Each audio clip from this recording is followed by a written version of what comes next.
certain grunting noises for those who are into that. What's up, everybody? This is Francisco here, Sports Goofs number 176. Back here, I'm joined by my good buddy Charles. He's gonna pop in here real quick. There you go. And this is season 12 right now. We're in year 5, going on 6 of this show, which is, man, it's been a while, man. But it's been a while since we last been on. The last time we were on, it was like June 18th. It was Game 5 of the Stanley Cup Finals. The Heat had been eliminated from the NBA Finals. The Panthers were going to get eliminated that night. So, and then we were running on fumes by that point. But now it's been almost 3 months later, Charles, and we are recharged. We're ready for the new season. We're ready for the fall, for the winter. It's been great. And how are you been? Today I'm fine. I'm good. I think I had an opener, but we're gonna do that on the tell us about your summer class or summer vacation moment. Oh yeah, right. Yeah, this is basically that. This is what we're doing today. We haven't been here for 3 months now, and much has happened. Yeah, a lot has happened. Yeah, not just in sports, because I guess this is a sports show, but it's a bunch of other stuff has happened, right? And so it's where have we been? What have we been doing? What's been going down? I've got some things planned. Actually, I actually planned for this episode, which is the interesting thing, because there's some things I did want to do. I did want to talk about baseball up to this point because we're in September now, and things have happened since June, and there are certain playoff races, playoff tanks, and certain events that happened that I think are pretty interesting. We're back on the petty train this week, as week 1 of the NFL just happened. So that will be fun. I can't wait. The petty train, had its summer tour. It's a bomber, man. Yeah. Of what we got, because we have so much. So the petty train is going to be really fun, and I'm actually super excited about that, because it seemed like week 1 of the NFL was like, okay, it's going this certain way, but then, man, things have happened. It's just like, all right, the NFL is back. As much as I do get a bit annoyed as to the extent of how many people are like, oh, football's back, the country's back together, all this other stuff. I get why the NFL appeals to so many people, and why it is the thing that people obsess over, because they've done a fantastic job of creating storylines. I think this is kind of the way I can relate to your feeling as a wrestling fan, Charles, like with the storylines and everything. Like I think I get it. I think I get it, and how people can get invested in all of these things. And so that's what's really been the huge thing for the NFL, and I'm starting to understand it now. And Petty Dorf is also going to be coming out here for the Petty Train as well. I'm gonna win either way, Charles. You've already deemed this the year of Francisco, and it's still going. It's still going right now with the Marlins in a playoff race. So that in and of itself is a sign of that. But yeah, the Petty Train is gonna be great. It's gonna be great for week 1 now. It's not even, guys. It's not even Petty Train. The best way I can explain it, without us being deemed as like insensitive, it is essentially what was 2003 Iraq, what they call the assault on Iraq that they did. It's that level where it's just Operation Iraqi Freedom. Operation Iraqi Freedom, basically, because we're just dropping bombs, coming into it, because there's a lot of stuff with a multitude of sport organizations. So the petty train is probably what I would say for last if we have to dictate. And what we're telling people is that you usually save it for the back half. Yeah, we're not coming hard, but we're coming pretty hard on a lot of things, and I am all for it. Yeah.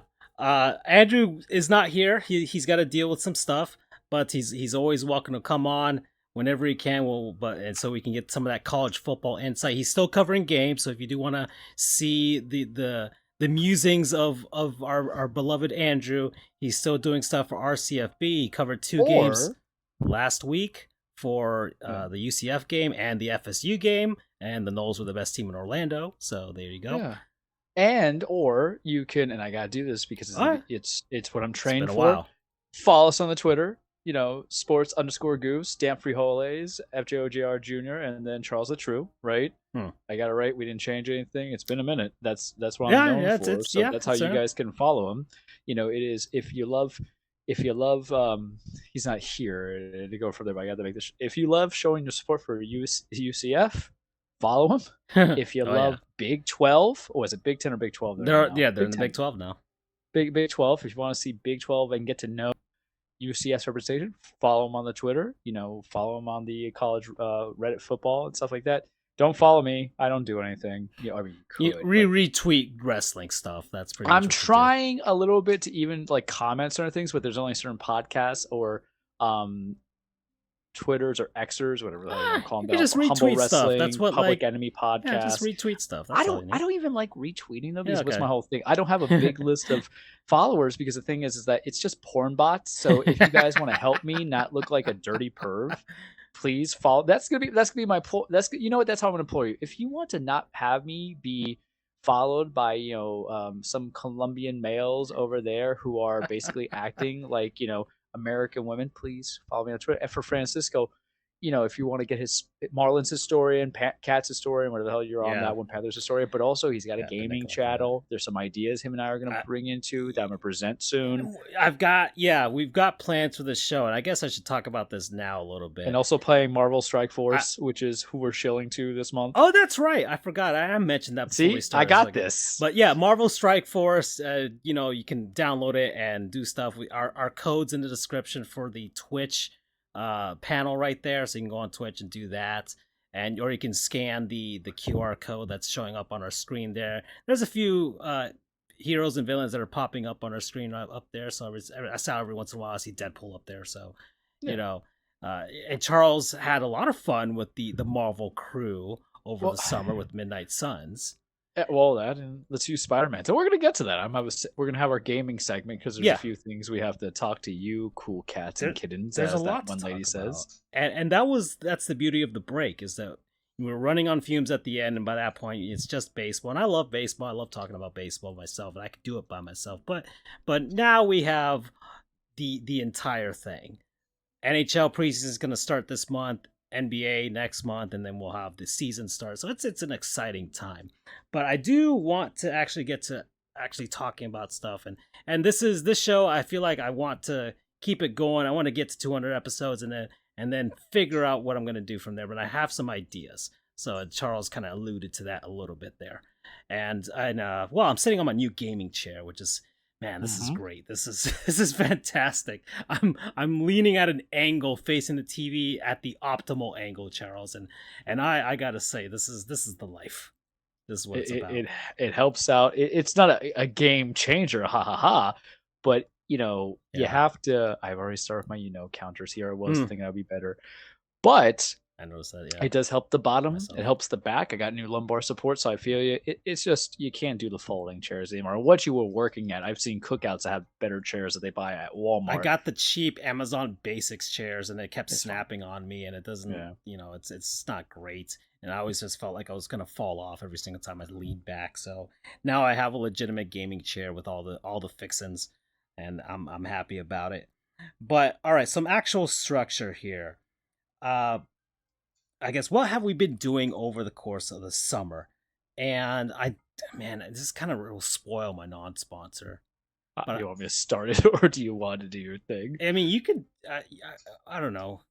It doesn't matter when we do the non-sponsors. You're the leader of the pack. It really doesn't matter what we. So you start. It really doesn't matter when we do the non-sponsors, anyways, because it's our show. Usually do it at the halfway point, but this is the first one for this season. There's no real halfway point, but I guess the word from a non-sponsor in some sense, people, places, things, concepts, what have you. I'll just do mine right now because it ties into the theming of the title of this episode, which I have called Hot Goof Summer. Yes, and we alluded to it. I think we've talked about doing this stuff, before the playoffs started, and just that we would get really into shape or trying to get ourselves healthy, even though in our heart of hearts we're slobs, we're pigs, we're heathens, especially me, especially the way that I eat. but wanted to make a concerted effort to be better at it. And this year we've been doing pretty good, Charles. We've been eating less fast food, which was kind of the bane for a lot of us, even though we've extolled the our praises for Wendy's and Taco Bell and all sorts of stuff, the Colonel. But I've been doing pretty good this year with not eating fast food. I can probably count on just my one hand, or even just my two hands, like my 10 fingers. Like I think maybe that's how many times I've eaten fast food all year, and I think it might even be less. So I've been pretty good at it, but I'm still a flabby, tubby boy. That's what I can tell you. And so, I've been working at the same place for years now, and across the street there's a gym. And I would always walk by as I'm walking past, going to the fresh market and grabbing a bunch of food, right? And then walking back and just seeing people exercise and everything like that. I'm just and then one day I'm just like, let's see what's in there. And they're like, hey, come in, do a free class and see how you like it. If you want to join, you join, right? And I'm like, okay, let me pay for a month. Or not a month. I actually paid for a year because I was committed after the first class. And I hadn't done any rigorous exercise like this, Charles, in long time before law school. Before I did, when I was doing CrossFit. It's been a long time. Which is why I tell people never go to law school. It'll ruin your life. And it's been 2 months now, exactly. It's been exactly 2 months now. And Charles, the vanity has set in. You're asking me to get them gains, and I've been trying to, Charles. Are you a 5-star man? I'm a 5-star man. I have been. It was tough going at the beginning, but even now, like it's still been a process to try and get back into shape. I do feel it in all sorts of areas of my body. It's a full body workout every day, and well, the non-sponsor really it's called Legacy Fit. That's where I'm going for all of this. Let me put that up here on the screen here. And don't call for non-sponsor of the week. I call it like non-sponsor of the summer. Right? I guess I could say it for the summer because it's the only non-sponsor that I have for this week anyways, because it really has been the thing that's been my thing for the summer really since we left. Because you see, I keep sending you the pictures of or the group chat, the picture of the workouts that I've been doing for that day. And it's a variety of workouts. You do 20 different workouts over the course of an hour, and you just go. They're like 2 minutes each. You move on to the next thing, and it's termed partner interval training. It's called PIT. It has a pit bull for a logo and everything like that. But regardless, you're doing exercise. You have a trainer that's kind of leading everybody to make sure you're doing all your correct form and everything like that. And I've been having a good time. It does feel really good to finally be back in the swing of things, because I've been on and off with jogging and skating and dieting, and at a certain point I did want to actually put it together, and now I have, because I have to. I'm gonna drop down all this money per month in order to just kind of throw it away. I really do want to get back into shape, and so that's been my thing. That's been my thing over the course of the summer. You, of course, are always tweeting out that you're blowing out your sphincter because you're trying I've sent videos. You're trying to make your personal best out there. Well, I think to add that on, to also encourage people to check out Legacy and all that stuff, because I've seen the progress that it's making. Working out solo is terrible. So if you have a group of people that help you make something your routine, that do it all the time like I do, I think it helps create that kind of good culture. So good job. Yeah. And good job, Legacy. Sometimes, I think that's what a lot of people have a mistake on. I guess this is sports related because it's about health and exercise and everything like that. Powerlifting competitions, man, I watch them. Is that a lot of people, especially come January, like everybody's joining a gym, right? It's like new year, new me, all that type of stuff, and then everybody drops out by February. And a lot of people go to like the Planet Fitnesses and all the other stuff, and yes, for some people that works for them, right? They can go by themselves and go to those things, and I'm sure they offer classes and stuff like that, and Zumba and all kinds of other things. But this is just a dedicated. Hey, this is a group class. This is with the trainer, and for me that helps me because then somebody tells me what to do, I do it, and that's it. And there's other people around, and it kind of does drive you a little bit. Whereas if you're going by yourself and you just join a gym and you can just use any machine you want, some people are not disciplined enough. I would say discipline is really what the heart of it, to go out and do the things by themselves. It's hard. It's really hard. I've gone through the journey, right, and I'm going through it again to try to get back into shape again. So it's not lost on me that that's what a lot of people struggle with. But there are places like this. There are places like CrossFit. There are spin classes and all type of stuff like that. You go out there and hey, sign up for a class, do it. I think that is something that people should try and do, and it really does help with like your self-esteem. Honestly, I told you, Charles, the vanity is set in. The vanity is set in. My bathroom mirror, which I swear is probably the best mirror I've ever had in my life, because for whatever reason, I don't know if it's how it's set up, it's the angle, it's the lighting. I just feel like I look best there. Yeah, it's all about the angles. And so I looked at myself one day. I'm just like, the man boobs, they've started to form into an actual chest. Like there's some definition coming into it. And so now I'm on the dieting. Now I'm on the diet. I mean, it is legit dieting. I'm I'm cutting out the bread because the bread has been killing me, Charles, over the last month. Really has been. I've had way too much bread, and that's sandwiches like accompanying any sort of meal. I really don't need to have that much bread, so I've cut it out completely now, and now I've reduced myself to foraging once more, and it's working. It's working for now, and I just have to be disciplined. Panda. Yeah, that's what I did. I just ate a block of cheese, Charles, and that was my dinner with some jam, and it works for me. It works for me. There's not a single piece of bread anywhere here now, and yeah, I'll just try and work with that. But it's really has been hot goof summer, and I think that's what's been the entire theme as we come back here in actual better shape than we were back in June. And what have you been doing, Charles? Because that's my that was my thing. That was my thing over the course of this. I got the damn Rona. That's how we're gonna start this. Yes. In June. And the thing is that was after the show was over. That was my punishment for all the trash talk I did. There you go. So I got the Rona. I survived. Need I say it? But I'm gonna still say Corona's still out there. And when I encourage people, whether or not you think it's gonna put G5 stuff into your body, get the booster, because it's not so much about you, but it does matter. I had just a sore throat and all this stuff. Aaron Rodgers, oh, don't worry, it's coming.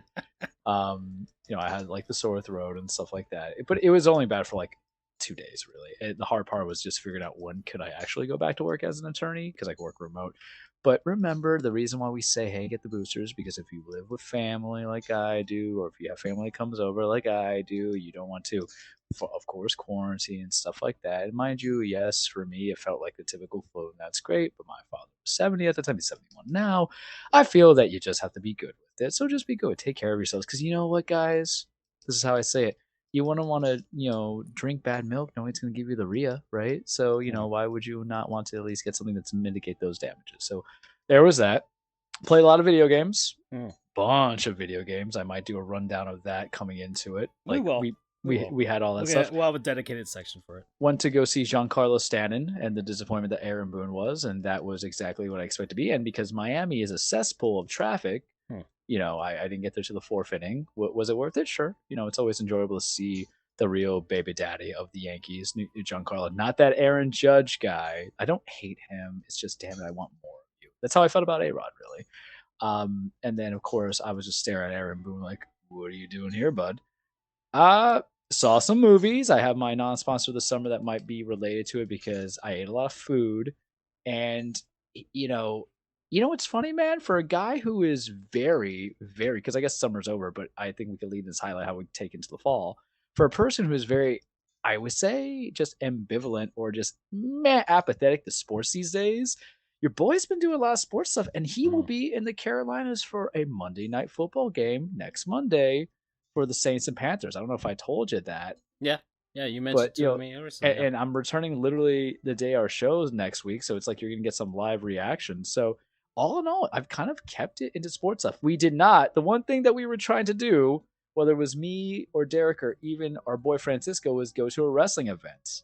But the prices were just too extravagant. We made the attempt, right? I sent it to you, and I was like, I don't do nosebleeds like that, because it was a Friday night SmackDown, actually stuff that's going to be broadcast and televised, and there's a lot of stuff that happened with the KH kids. It's going to be sad.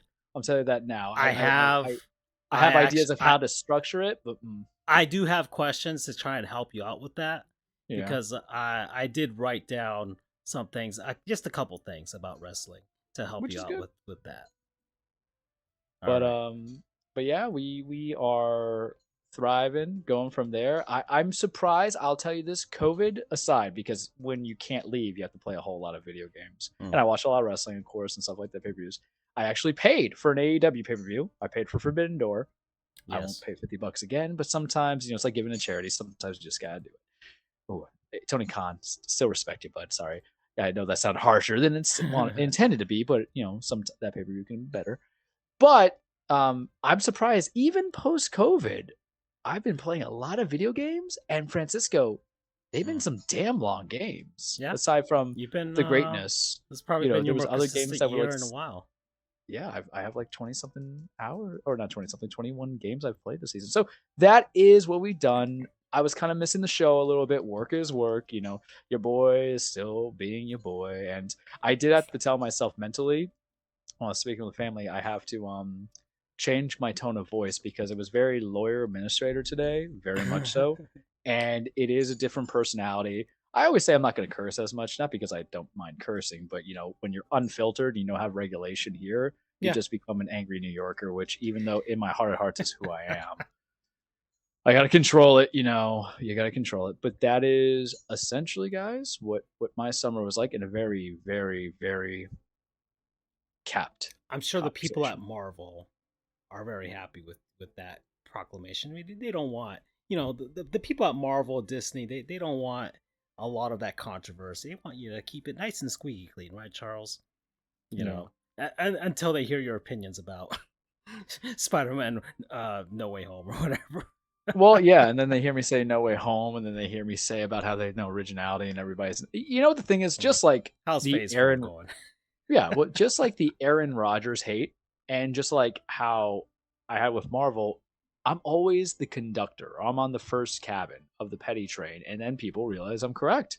They just are a little bit slowed up, because, look, I saw some of the Marvel movies that came out, and I'm just like, wish I didn't pay money for it. You know what I mean? That's the energy. That's the... But Marvel, what's worth paying your money for? Marvel Strike Force. Get it on your phone or play on your computer today. Heard good stuff about it. Do I know what it is? Kind of briefly. I think it's turn-based, pick your strategy or something like that. But yeah, go play it. Marvel games are typically pretty good, man. Whether it's on your phone or on your PlayStation or Xbox, go buy it, go play it. It's including Marvel Ultimate Alliance 3, which I liked. Fuck the people who didn't like it. That's my curse word for the day. So, all right. Well, that's been our summer. It's been all right. Well, we're at 26 minutes. So I didn't want to talk about baseball. We're here. There's a baseball game going on in the background here with the Yankees and the Sox, which doesn't matter in September. Oh, it does matter, because we are playing for the battle of crap. Okay. And if we can ruin Boston, because what's been my contention? Alex Cora's not a good manager. He can't do it without cheating. Can't play with what he's got. The Yankees are exactly what they were when I began last season talking about baseball. I feel absolutely right. It's great. We all know my position. Fire Aaron Boone. That's it. We had no choice but to pay Rogers. Fine, not Rogers. I'm sorry, Judge. I accept Over that. that. Giancarlo, I love you. Garrett, you know what? I don't want to spoil it because we're going to talk about Charles Stradamus, and it's a twofer. It's a twofer today, kids. You're getting like the bite-sized "we're back" full reunion kind of thing. But I care about it. That's how I'll say it. But all right, lead us into baseball. Well, I did want to just do a rundown of what's going down. Yes. So I think I'll just go division by division. We'll go from there. I did want to laugh at the what's going on in the American League West. the Houston Astros are leading the West. They're looking good. They're looking just as strong as they've ever been, and they've claimed first place now here in September. It's the latest they've been first. They haven't been in first place all season, and then recently they just grabbed first place. But they're in a nice, a pretty cool race to see between them. The Texas Rangers, who kind of fell off just a bit over the last few games. And the same thing with the Seattle Mariners, who got really hot after the All-Star break and were able to catch up to everybody. But right now they've hit a cold spell and it's not looking good. But and the A's are terrible. The A's have been terrible all season. They may have the worst record by the end of this, but the Royals are fighting them in that tank race right now. But the Angels. So Los Angeles Angels win all in. They're like, we're not trading Ohtani. We're going to go all in and trade. We're not trading Trout. Yeah, we're going to get some pieces. We're going to try and make this playoff run. They got on like a little bit of a streak, and they're like, you know what? This team might just have what it takes to pull off a miracle. So they sold off whatever they could from their farm system, which is already depleted, and they decided to just go for it. And immediately after the All-Star break, they became one of the worst teams in baseball. And it has been an absolute joke. And it's funny. It's absolutely funny. It's everything that they deserve. They deserve being that terrible. Their fan base deserves it. Their ownership deserves it. Everybody deserves it. Except for Shohei Ohtani. He's probably the only one that doesn't deserve this. And he got his UCL just got torn up again, right? So he probably has to get a second Tommy John surgery. So he's done pitching. He's still hitting, but he's pretty much just shut him down. But he keeps getting hurt. He had a strained calf or oblique that kept him out. Yeah, now at this point they should just shut him down. He's gonna win the MVP. They're gonna give it to him. Yeah, has even grounds for a possible Cy Young if even with that injury. Man, yeah, but I think at this point that's don't say the name. Don't say it. Well, I mean, it's the possibility, man. It's the possibility. No, but anyways, I have my part on that. Don't worry. Right. So in any case, Ohtani's as good as gone. We'll see where he goes. And now the Angels have told Mike Trout that if you want to demand a trade and want to go someplace, let us know, and we'll send you where you want to go. So we'll see what happens with that. The American League Central is still the worst division in baseball, but the Minnesota Twins are winning it by default. The Cleveland Guardians decided to pick up pretty much everybody on the waiver wire when that happened, and immediately the same thing with the Angels. They just immediately started being terrible. So they've pretty much knocked themselves out of the playoffs at this point, and now the Detroit Tigers might move up ahead of them for that division, but they're terrible. The Chicago White Sox are the biggest joke of that division, and the Royals are the worst team in that division, but it's the White Sox that are the biggest joke of that division, and they've blown everything up. They fired Kenny Williams and I think their team president as well, and now they're having the guy that was helped build this team into how terrible they are in charge of the team. So the White Sox are just going to continue to be terrible. And that's really been funny. And then they had that one. I mean, the perfect culmination of that season, the perfect thing that personified the season was Tim Anderson getting punched by Jose Ramirez. Clocked clean, man. Manny Pacquiao must have been training Jose and be like, hey, man, because it was bad. It was embarrassing. How do you follow behind a guy like that? Because fighting in baseball to me is silly. And I know that like annoys people when I say it because one, y'all can't swing at all. I'm telling you that right now. True. We got years of saying that y'all ain't got no Out of hands. all the sports, the worst fighters are baseball players. Yeah, like why don't you just get the bat? Like, I understand that was a slide, but you know what I'm going with. Out of all the times, because baseball is all about bravado. It's nothing to bench clears always happen, but we don't really get bench clearing brawls as much anymore. Yeah. And when they do happen, it's not as it's not as interesting as like a brawl between football teams, or the rare occasion Hockey. when there's a basketball brawl. Oof. Man, those Well, I are mean, those that, are that- heated. that's Ali That's Foreman yeah. kind of And brawls. I love it. hockey, I mean, fighting is part of the game, but every once in a while, you'll get the full line brawl where both lines just, they're not even ready. They're not even going to play the game. They just immediately drop the gloves and just go at it. You get that. So that's part of that. But baseball, yeah, it's not been great on the fight fronts. And I just want one person to punch Ronald Acuna in the face. I want one catcher, because the pitchers never do anything. I need a catcher to pull off a Jason Varitek versus A-Rod. Which I say is like the worst best fight in baseball that I've been alive on. And that needs to be what happens, because I feel like Acuna has the same, I guess, the ego of A-Rod. I would think he does. He just doesn't speak the same amount of English. There you go. I mean, I'm a hater, no as one's, you know. I mean, I don't want to say Fernando Tatis Jr. because, but kind of. Yeah, well, in any case, that's what happened there. The American League East. So the O's are good. Great. Fantastic. The Rays actually didn't completely fall apart. They're good as well. So those two teams are making the playoffs. You're missing something. The Blue Jays. Go ahead, let me finish it.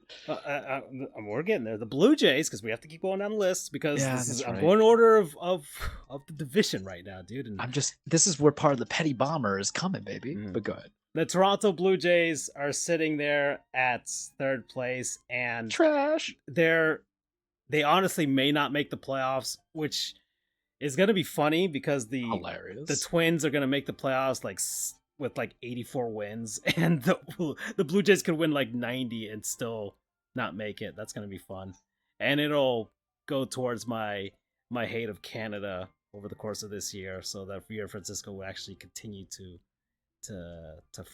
thrive and prosper. But now we get to the bottom two teams in the division, and I had mentioned that the game doesn't matter, but Charles says the game matters. So the Red Sox and the Yanks, 4th and 5th place in the American League East. It's been a long time. Can I do it? Might be the first time it's ever happened. Yeah, go ahead, Charles. I mean, we haven't been talk under about 500. your Yanks. I'm pausing this game. We're playing Sifu again, Kais. We have arenas. This game matters for a lot of reasons to me. One, to fight for the bottom seller, right? I'm very happy the Orioles are doing well. Braves are typically consistent, but this is my thought on the AL East. They never have repeat leaders.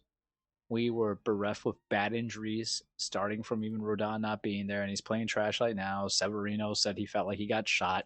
That's because Aaron Boone keeps putting in a broken machine, a broken car, and expecting to go drive without problems, right? Domingo Yerman, perfect game, alcohol issues. We're playing on empty. This is fine. We called up the young cats. We're trying to see if they could hit.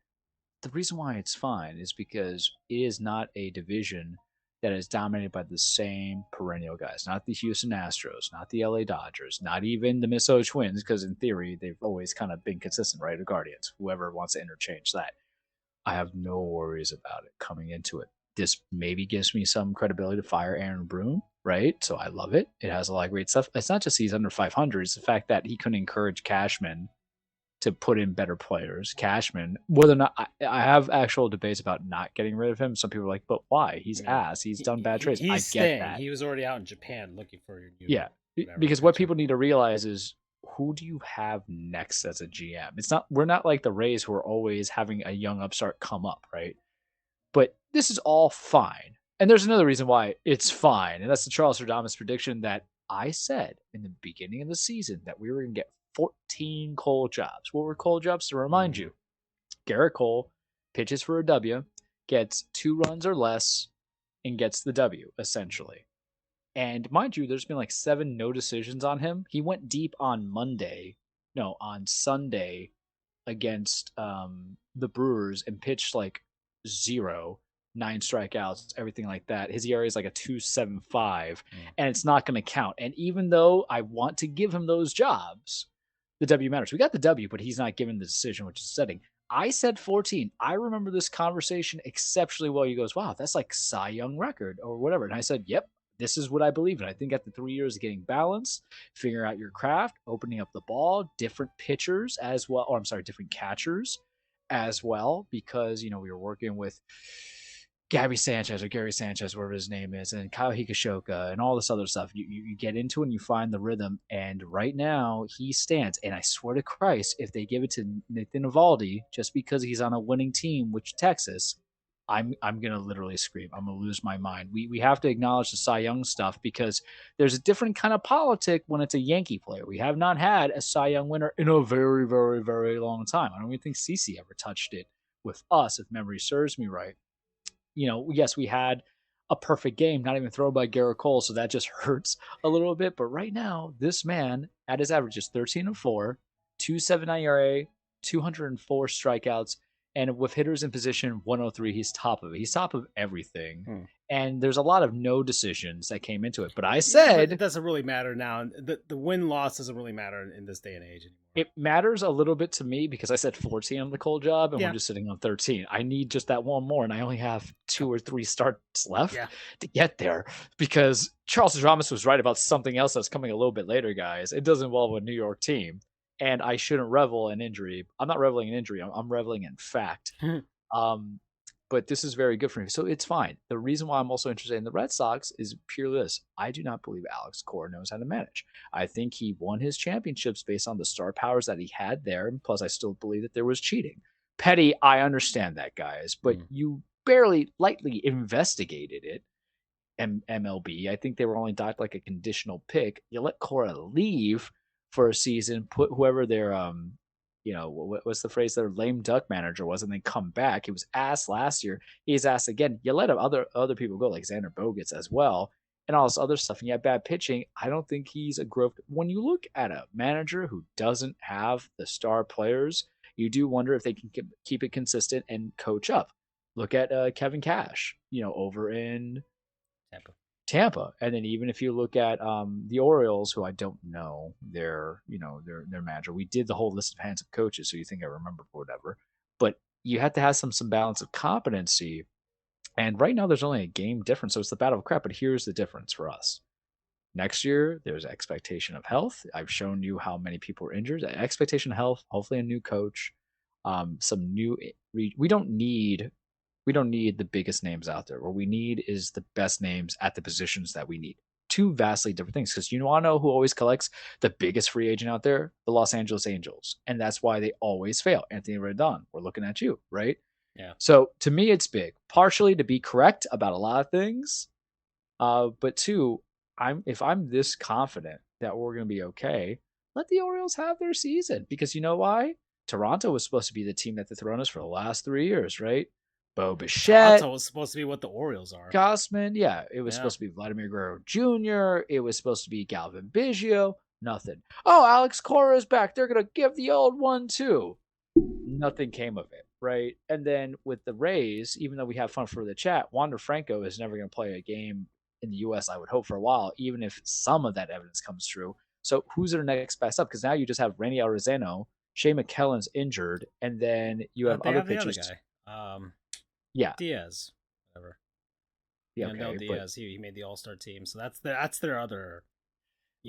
Guy. Good luck, because the Rays, if Andrew was here, I wish he would, be able to support it. But the Rays have a bad tendency that some of their players, these supposed star guys, for whatever reason, if they went elsewhere, they can never continue to be great. So maybe it's just a Tampa Ray magic. It's something in the water. If you ever drink Tampa Bay water, it's disgusting. Don't do it.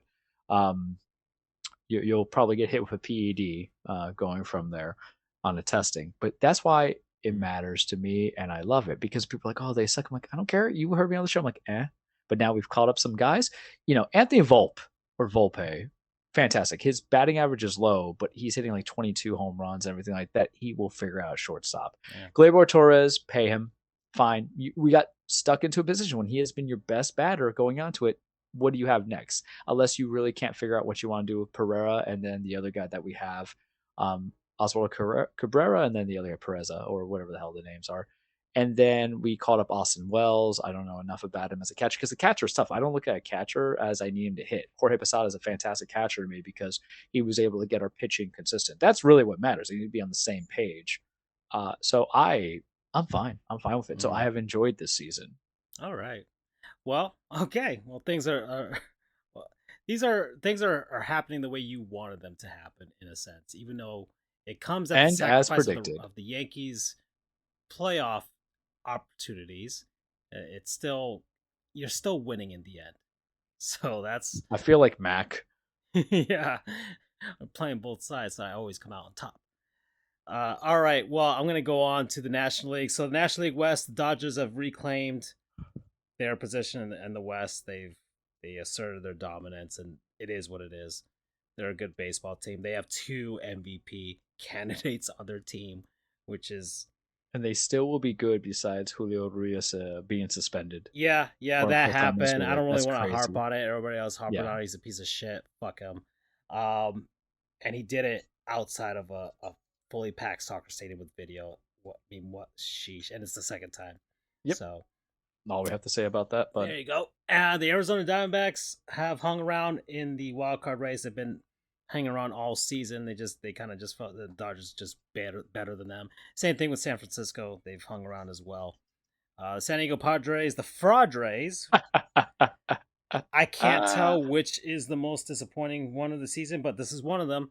As far as teams are concerned, they spent a ton of money, and this is one of the two that we're gonna know about this.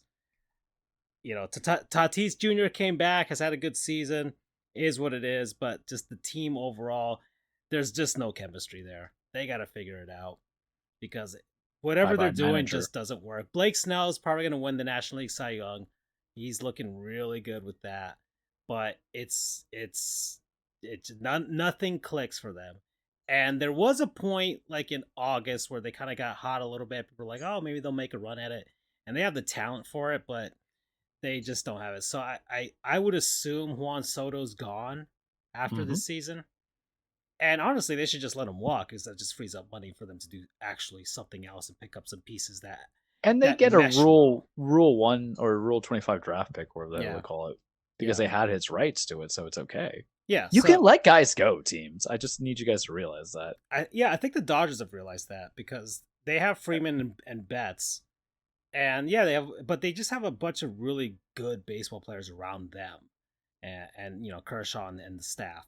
So the Dodgers aren't out there paying everybody $200 million to try and have a $200 million guy at every single position. They really don't. They have Miguel Rojas as their shortstop. Believe me, that's not exactly a marquee high tier baseball player. But with the Dodgers, he's a fantastic shortstop defensively, and he'll get you a few hits. You know, he's an average batter at best. So you put him on the Dodgers, like, hey, he's gonna produce for you.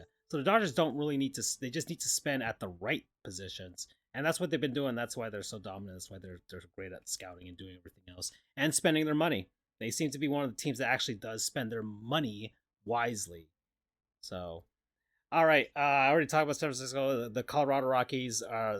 I keep saying this. Who? Their fan base are the biggest cucks in baseball because for whatever reason they still go see them, and I feel like if they don't actually stop to if they actually stop watching the team, then their ownership will actually care because at this point there's no incentive to put a good baseball team out there. And they paid Chris Bryant money, who Yeah, hasn't been doing anything. that's one of the worst contracts in baseball, but because it's the Rockies, they don't care, and they usually do a contract like that on their team just for show, just for their fan base. For a fan base that has seen good hockey with the Avalanche just winning and the Nuggets winning, and the Broncos trying to win at least. That's debatable. We'll go with that, but they're trying at least. They're trying and Hiring a spending money coach for who it. didn't amount to anything. Yes, They're- he got screwed by the NFL. Doesn't mean you're trying, but I get you. But they're trying.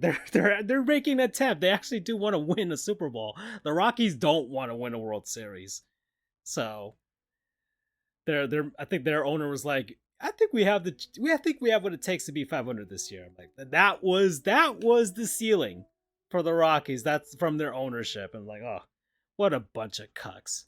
All right. National League Central. The I just don't know about that. Milwaukee, yeah, That's how we it's feel. just That's how so I'm going far. to summarize that It's just so division. far for Charles, but at this point, I've been following it closely because the teams involved are also involved in the wild card race. The Cardinals have been whatever the spirit is gone for the Cardinals. Pujols, Molina gone, and they're back to just being terrible. So this might be a pretty rough transition for St. Louis going forward from here. They're gonna have their first losing season in like 20 years or something like that. I It's like how we mirror with them too. yeah, Two yeah, respective franchises. yeah. The two most successful franchises of the last 25, 30 years. So, but hey, it's time. The Pirates are the Pirates. They kind of where like I feel most people bad for expect Andrew them. McCutcheon, but baseball's not for happy Yeah, endings. yeah. He got injured and he's at the end of his career, so it's bad. But yeah, the National League Central, Milwaukee's leading the division. They're playing the Marlins right now, and they're tied, but they've rarely relinquished their lead all season for the National League Central. So I think they're gonna win it. It's not as terrible a division as it was earlier in the season, but the only way they'll fall apart is if the Cubs somehow get Who super have a hot. chance? No, the Cubs did something this season. Everybody thought that they were going to sell at the deadline, and they didn't. They decided to keep their guys and go for it. And the Cubs have done something they didn't really. They rebuilt, but not completely. They've kind of done like a retooling because they did sign. They got Dansby Swanson. They got Cody Bellinger. So they signed actual good baseball players that just needed a change of scenery. And well, more Bellinger than Swanson. Swanson came off a championship, but like they have been really good. And it since the All Star break, they have gotten back into the Central Division race. So it's probably I liken them to kind of like being like the Boston Bruins, and it's kind of like they're both bear mascots, but it does feel like that. The Cubs got rid of Baez and Rizzo and all those guys, and suddenly they're back into contention only like a year later. And good So on David Ross. I mean, yeah, he is showing some aptitude for somebody who's just media based. I think last but year he I was a didn't take catcher, him seriously. so his knowledge about baseball is More involved. more involved compared to a former third baseman that manages the Yankees right now. Mm. So, and the Cincinnati Reds have had a great season. They might finish with a winning record, depending, but they've got a great young pieces. Ellie De La Cruz is a sensation and pretty good. And Joey Votto's 40 now. Doesn't have many years left, but he's had some pretty nice moments this season. And yeah, it's been a pretty nice story out in Cincinnati to see them bounce back, especially given the way their ownership has been. So yeah, that's the National League Central. And then you got the National League East. The Braves are the best team in baseball, and I fucking hate it. There's my fucking right there. So there's mine. I'll use it to They're not talk even about the just Braves. the best; they're just damn good, dude. They're just It's destroying ridiculous. everybody, and there's allegations that they're cheating, and I hope there's a cheating scandal somewhere down there. I don't know what they're not using trash cans. They may not be using buzzers. People have had conspiracy theories that like the pitch comms that pitchers have been using, that company is based out in Georgia, and that maybe the Braves have like the frequencies and are tapping into them, and that's how they know what's going on across all of the baseball stadiums. But it doesn't really matter where they've played. They have a plus 238 run differential. They're Their just pitching's just Charlie Morton, mashing. who's like 39. They're mashing the ball, and really they do ground out a lot, and they have like some of the highest double plays, but they really are not swinging at bad pitches or at it. So that's why people are suspect. Like it almost feels like they know what's coming, and that I hope that's something that gets uncovered, and we have like a Netflix documentary in like 3 years. The Philadelphia Phillies, are doing what they did last year. They're just mashing home runs, striking out a lot, and having terrible defense. But their pitching is hanging on and doing well enough, and they're just seeing what happens. They're just gonna roll the dice once the playoffs start, and that really does seem to be their identity. It's pretty nice. I actually like them, to be honest. They're a fun weird, baseball right? team. Bryce Harper's a fun player. Kyle Schwarber strikes out 1,000 times, but he'll hit 40 home runs and 40 singles, and you're just gonna have to like it. And he hits 198. It's a weird baseball team, but it's a fun one. They're not really afraid to play anybody, even Atlanta, because they've taken them down before. So they're really that was the Philly mindset last year yeah, when they were going yeah. against the Padres. Just screw it. We're gonna beat whatever we can. Whatever's in front of us. The only team that could beat them was Houston. That's because at that point Philly was so streaky that they hit that cold streak, and Houston just took advantage. That is baseball. All you need is just one run. You don't have to win by 15, guys. Yeah, You just need one mash, man. Yeah, that or you just get on one super streaky run of like, all right, we're winning 20 games in a row for 1 month. It just happens to happen at the right time, and that's Philly. So that's Philly. They're just as fun as they were last year, and they'll win the first wild card spot. It seems like at this point. And the Marlins. So we are here, Charles. We're into almost mid-September, and the Marlins are still in a playoff race. And I haven't been able to say that in, well, technically 3 years. 8. Well, that doesn't. I don't. You're not counting Mickey Mouse. I'm not counting it. I've disregarded it. Even as a Marlins historian and all that stuff, I do mention 2020 every once in a while, but when I do like stats and everything like that, I do put the little categorization of full season, not shortened season. So there you go. 2020 was 2020, and that was it. It's not the same because in baseball, it hasn't really amounted to much for a lot of teams compared to like the NBA or the NHL, right?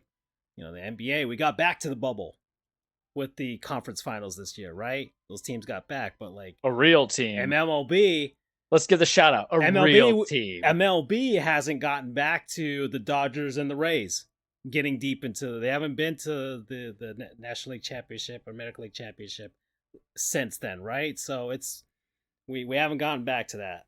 So that's why I kind of have it as a it doesn't really count in a sense. It counts. It counts for me to make me feel good about myself. Like, hey, the Marlins made the playoffs in 2020, but this is an actual full season. It's been a long time, and the Marlins are 4 games above 500. They had a horrible August that made me contemplate life and whether it was worth living.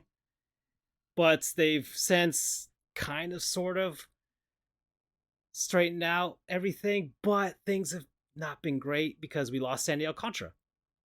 And we lost who I saw pitch. Yeah, and we lost Jorge Soler.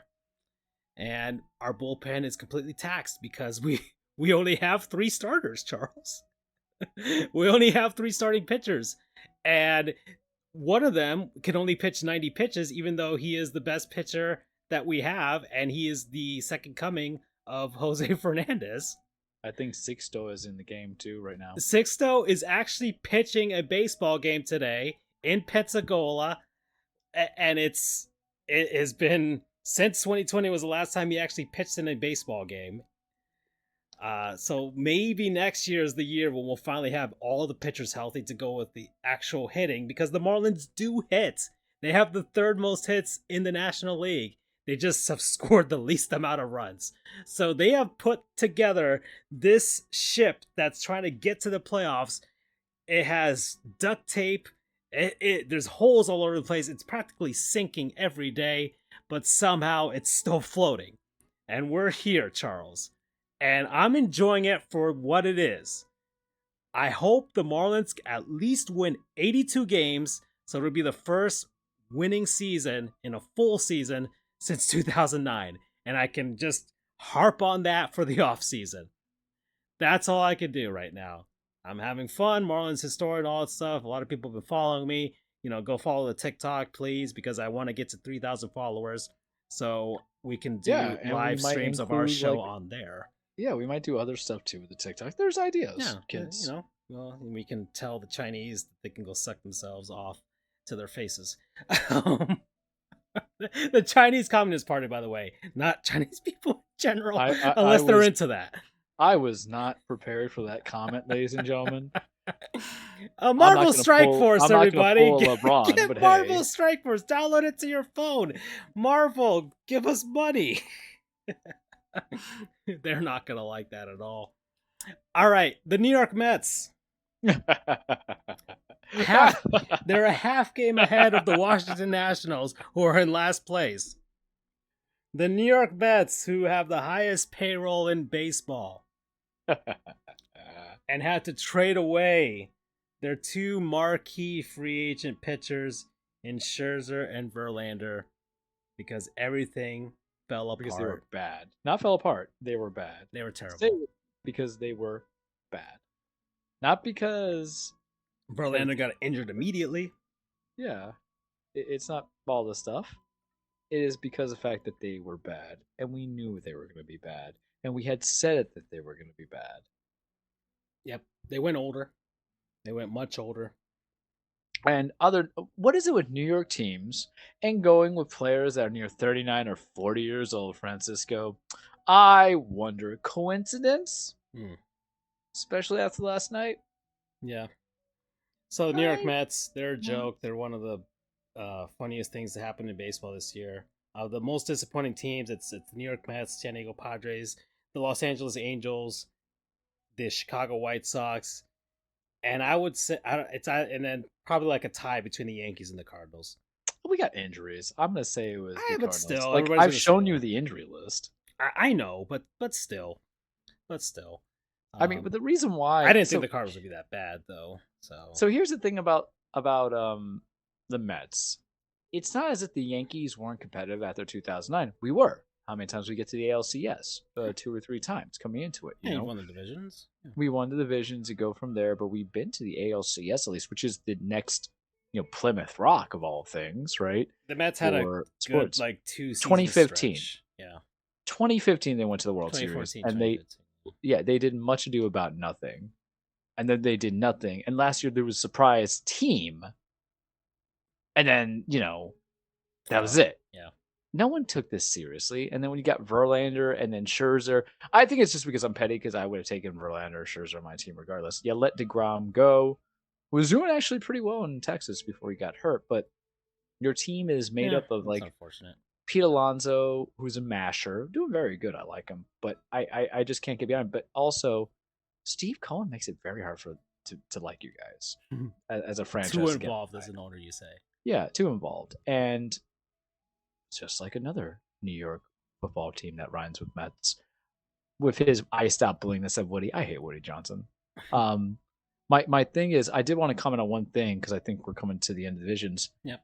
Sometimes you find my team's not making it to the playoffs, so there's always teams I can get behind. I can get behind the Seattle Mariners, man. I don't know why I can get behind Julio them. Rodriguez is gonna be. He's it's just amazing. Because they've sucked for so long and they got washed last year. They're a fun team to cheer for. They're so far away. They don't.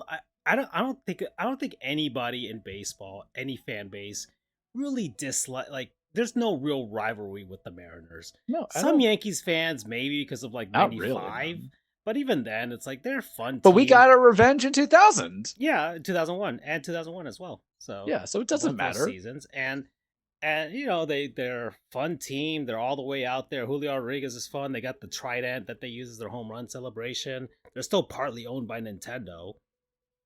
Yeah. And for the NL, if you guys make it, having seen it in person, seeing that they're kind of a hodgepodge with Skip Schumacher and Sandy, who's gone for the season, I can get behind the Marlins for the love, because this isn't the Marlins that broke my heart in 2003. Granted, let's be fair, we broke our heart in 2003. Mariano. I hope Shoemaker gets some net manager of the year considerations. Given what he's had to work with this season. Because I really think they're going to give it to Milwaukee's dude. Craig Counsell? Yep. Is he still Craig Counsell? Yeah, that's another team that always gets fired. I think it would, because you're dominating well enough in that division. You've led that division, and if you go far in that division, because name me people on the Brewers. I just know there's Christian Yelich. I got nobody else for I you. just think the surprise factor, especially if the Marlins actually do make that third wild card spot, that should be the seal. That should just seal it right But there. do you reward for a third wild card? Which brings the question that I said last year when they changed it. Yeah, Do you look what the reward these Phillies teams? did with it. Yeah, well, that was a different team, I would venture. I think they had that credentials and the potential to get there. The Marlins are really playing with house money, much like a certain Mm-hmm. Miami sports team. Another one. It's Mm-hmm. amazing, right? How New York teams could have similarities and Florida teams, because it is house money. You're a year or two ahead of the development. That's true. I'm disappointed in Jazz always being injured, because it's not that you could just see the electricity in him, but I think he's a good brand ambassador for baseball. He is. He rubs a lot of people, even certain Marlins fans, the wrong way. I've seen it on So Marlins Twitter what? for quite a while. He does have that personality that you either like him or you don't. And He's a kid too, and I think I mean, yeah, he's listen, very young. what you guys need to realize on the Marlins Twitter, I'm gonna defend Marlins historian here for a second. There's so many worse baseball players as human beings Hmm. in the MLB that you're gonna hate a guy Legit. until Terrible he's people. legitimately worse. Until you find somebody who's better, you're gonna hate the guy who loves the game so much that he's passionate. That's been the problem with baseball for And the years. Marlins haven't had a guy like Jazz in a long time. Also, Yeah, well, we need a personality. it's the fact that you hate. I'm gonna say it because I can, because it's our show and I have the credentials. You hate the fact that it's a happy black young player that's not what you're used to, being the ambassador for a team, right? I felt like he was perfect. I mean, he's from the Bahamas. He's literally like I 90 liked minutes him. across the water. He's the He's not an arbitrary pick, man. Yeah. And the You know, Marlins go as Jazz goes, because when he's playing well this season, at least, the Marlins have been playing well. the outfield position's been weird because I have watched the games, haven't seen it. There's sometimes where he's good and sometimes not. But the thing is, with outfield positioning, you have two other guys. Yeah, you have two other guys who are supposed to help you anyway. In that sense. Yeah, But there's it a will lot of come. questions with some of the corner outfielders. I think we do have some answers finally. Jesus Sanchez improved. The pitching next year, well, they're super young still. The only real veteran we have is Sandy Alcantara. Johnny Cueto has just been awful. Listen, I could have told you that. Just completely washed. Can you explain to me why, and look, guys, it's a sports show. We're actually doing this. Yeah. What is this love or desire to comments. be? I understand the answer, but it's still something for debate.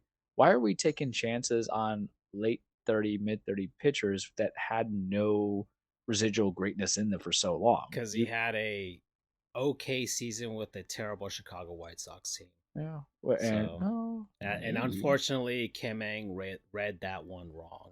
She read a lot of her free agent picks or signings this past offseason wrong. Yeah. But she did rectify a lot of it with her trade deals.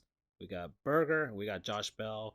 Who I hope. Yeah, I saw. Look, Berger's good. He was Great the deciding story. factor in a couple of games. Yeah, great story in baseball. If you haven't learned about his story, he went through PTSD and everything like that because of his injuries and just a lot of mental health struggles. And now he's doing well. He's got his family and everything like that.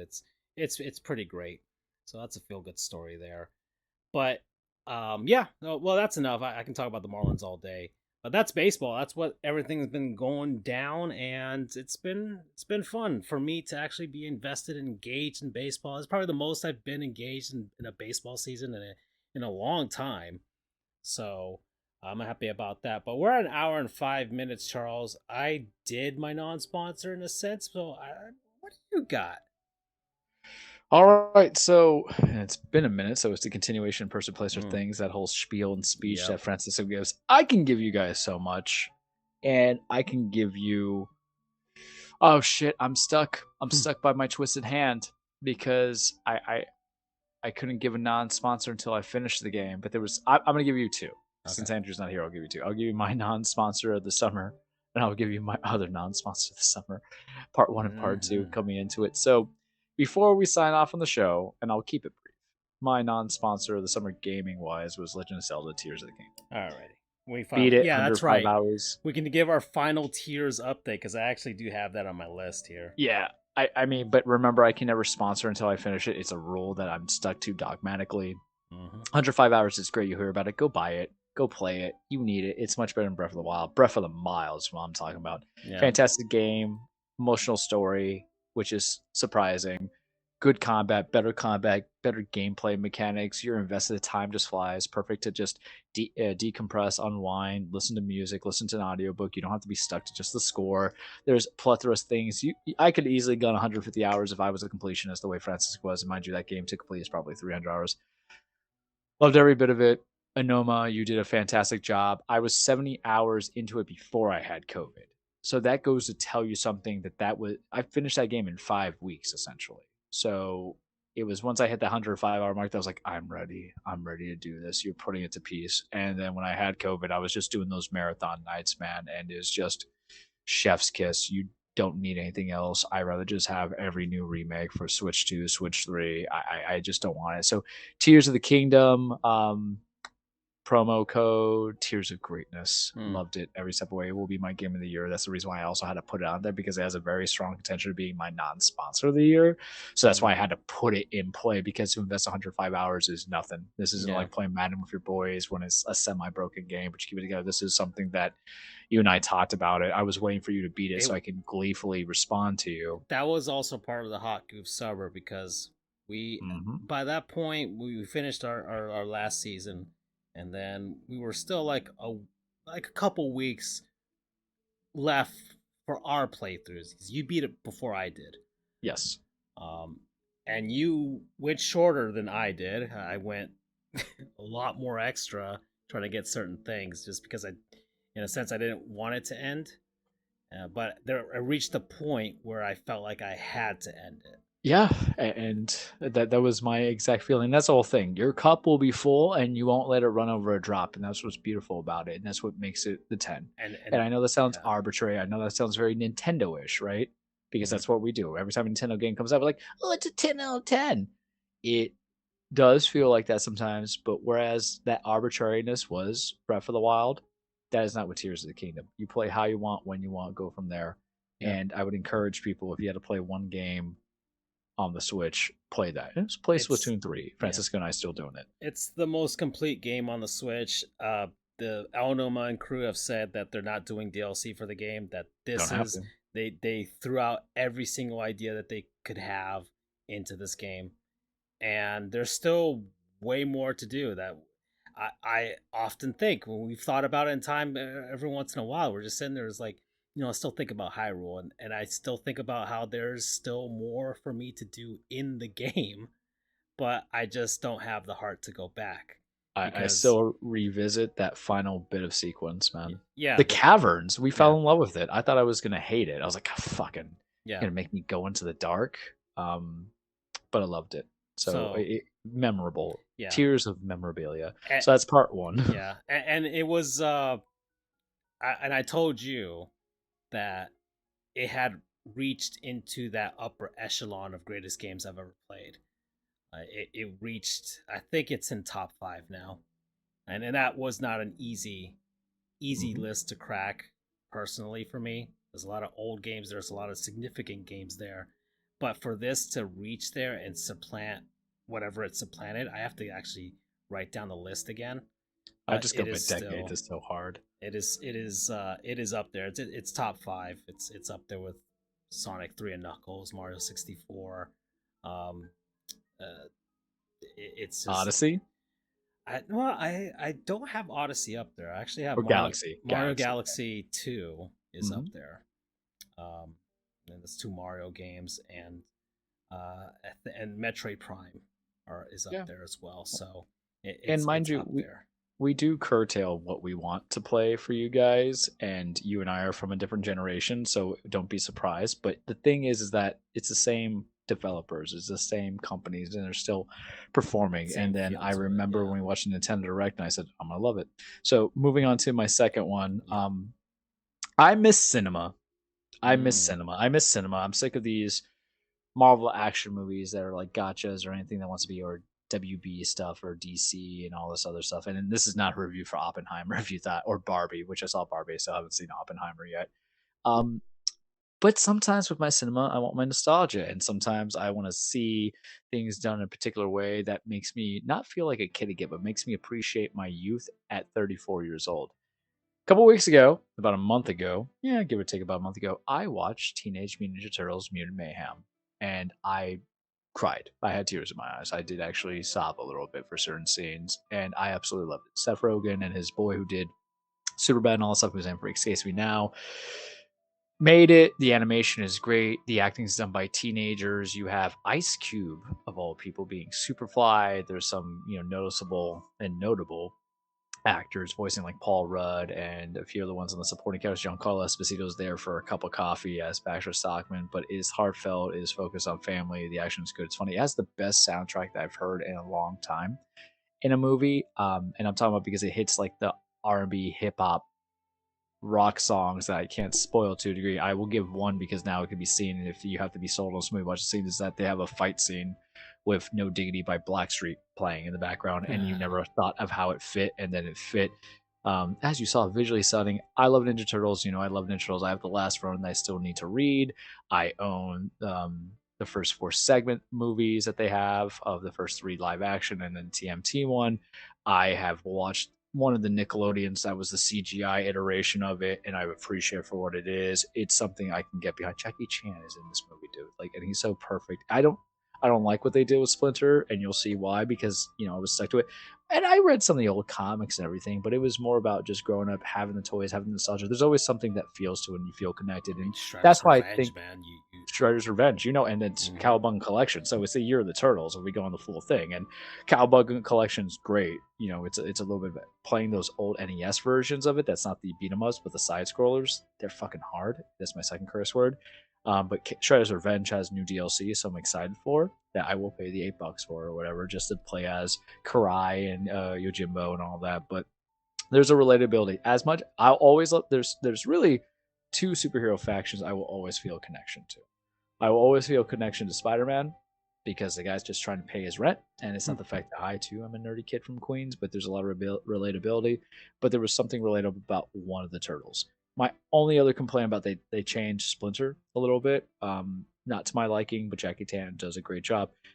Raphael kind of feel like gets a short end of the stick because they just make him to a jock. But if you like Mikey, or if you find a new secondary favorite turtle, it would be Mikey. I really liked how they did Michelangelo.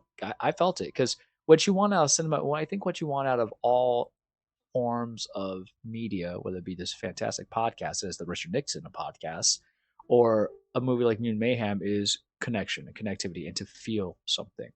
To be hollow is just going through the procedures. It's knowing that you have to eat 3 times a day and get 8 hours of rest and do your hair. You don't want to be robotic, and this was very heartfelt. So I absolutely loved it. Whether or not be my movie of the year is that I don't watch movies like that anymore. I used to be a big cinema snob.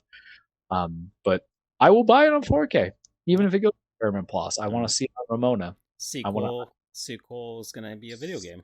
sequel's gonna be a video game, and they gave a greenlit. They're also gonna do a Paramount show. I don't think I will watch it, but I've also been watching Bleach, and I think it's just average, so who knows what I'll watch. But I loved it every step of the way, and then promo code nostalgia. Hmm. Yeah, yeah. I have to watch this at some point. I think they'll. I don't know if I finished the TMNT CG one they made in 2006 or whatever. Yeah. I think that's around that time. I don't remember, but I do remember I think I watched like 3/4 of that movie. I remember Raph was getting pissed off. Something was going down. He's Uh, always pissed. I know, but he was particularly because I think the premise of that movie was like they had been separated for quite a while. They weren't really a family, and then Leo had to get them back together. I think that was like the premise of that Yep, movie. you're correct. Yeah. So yeah, it's good. And yeah, I haven't really gotten back to the TMNT stuff. They're making the last run video game as well, right? So that's also in the cards.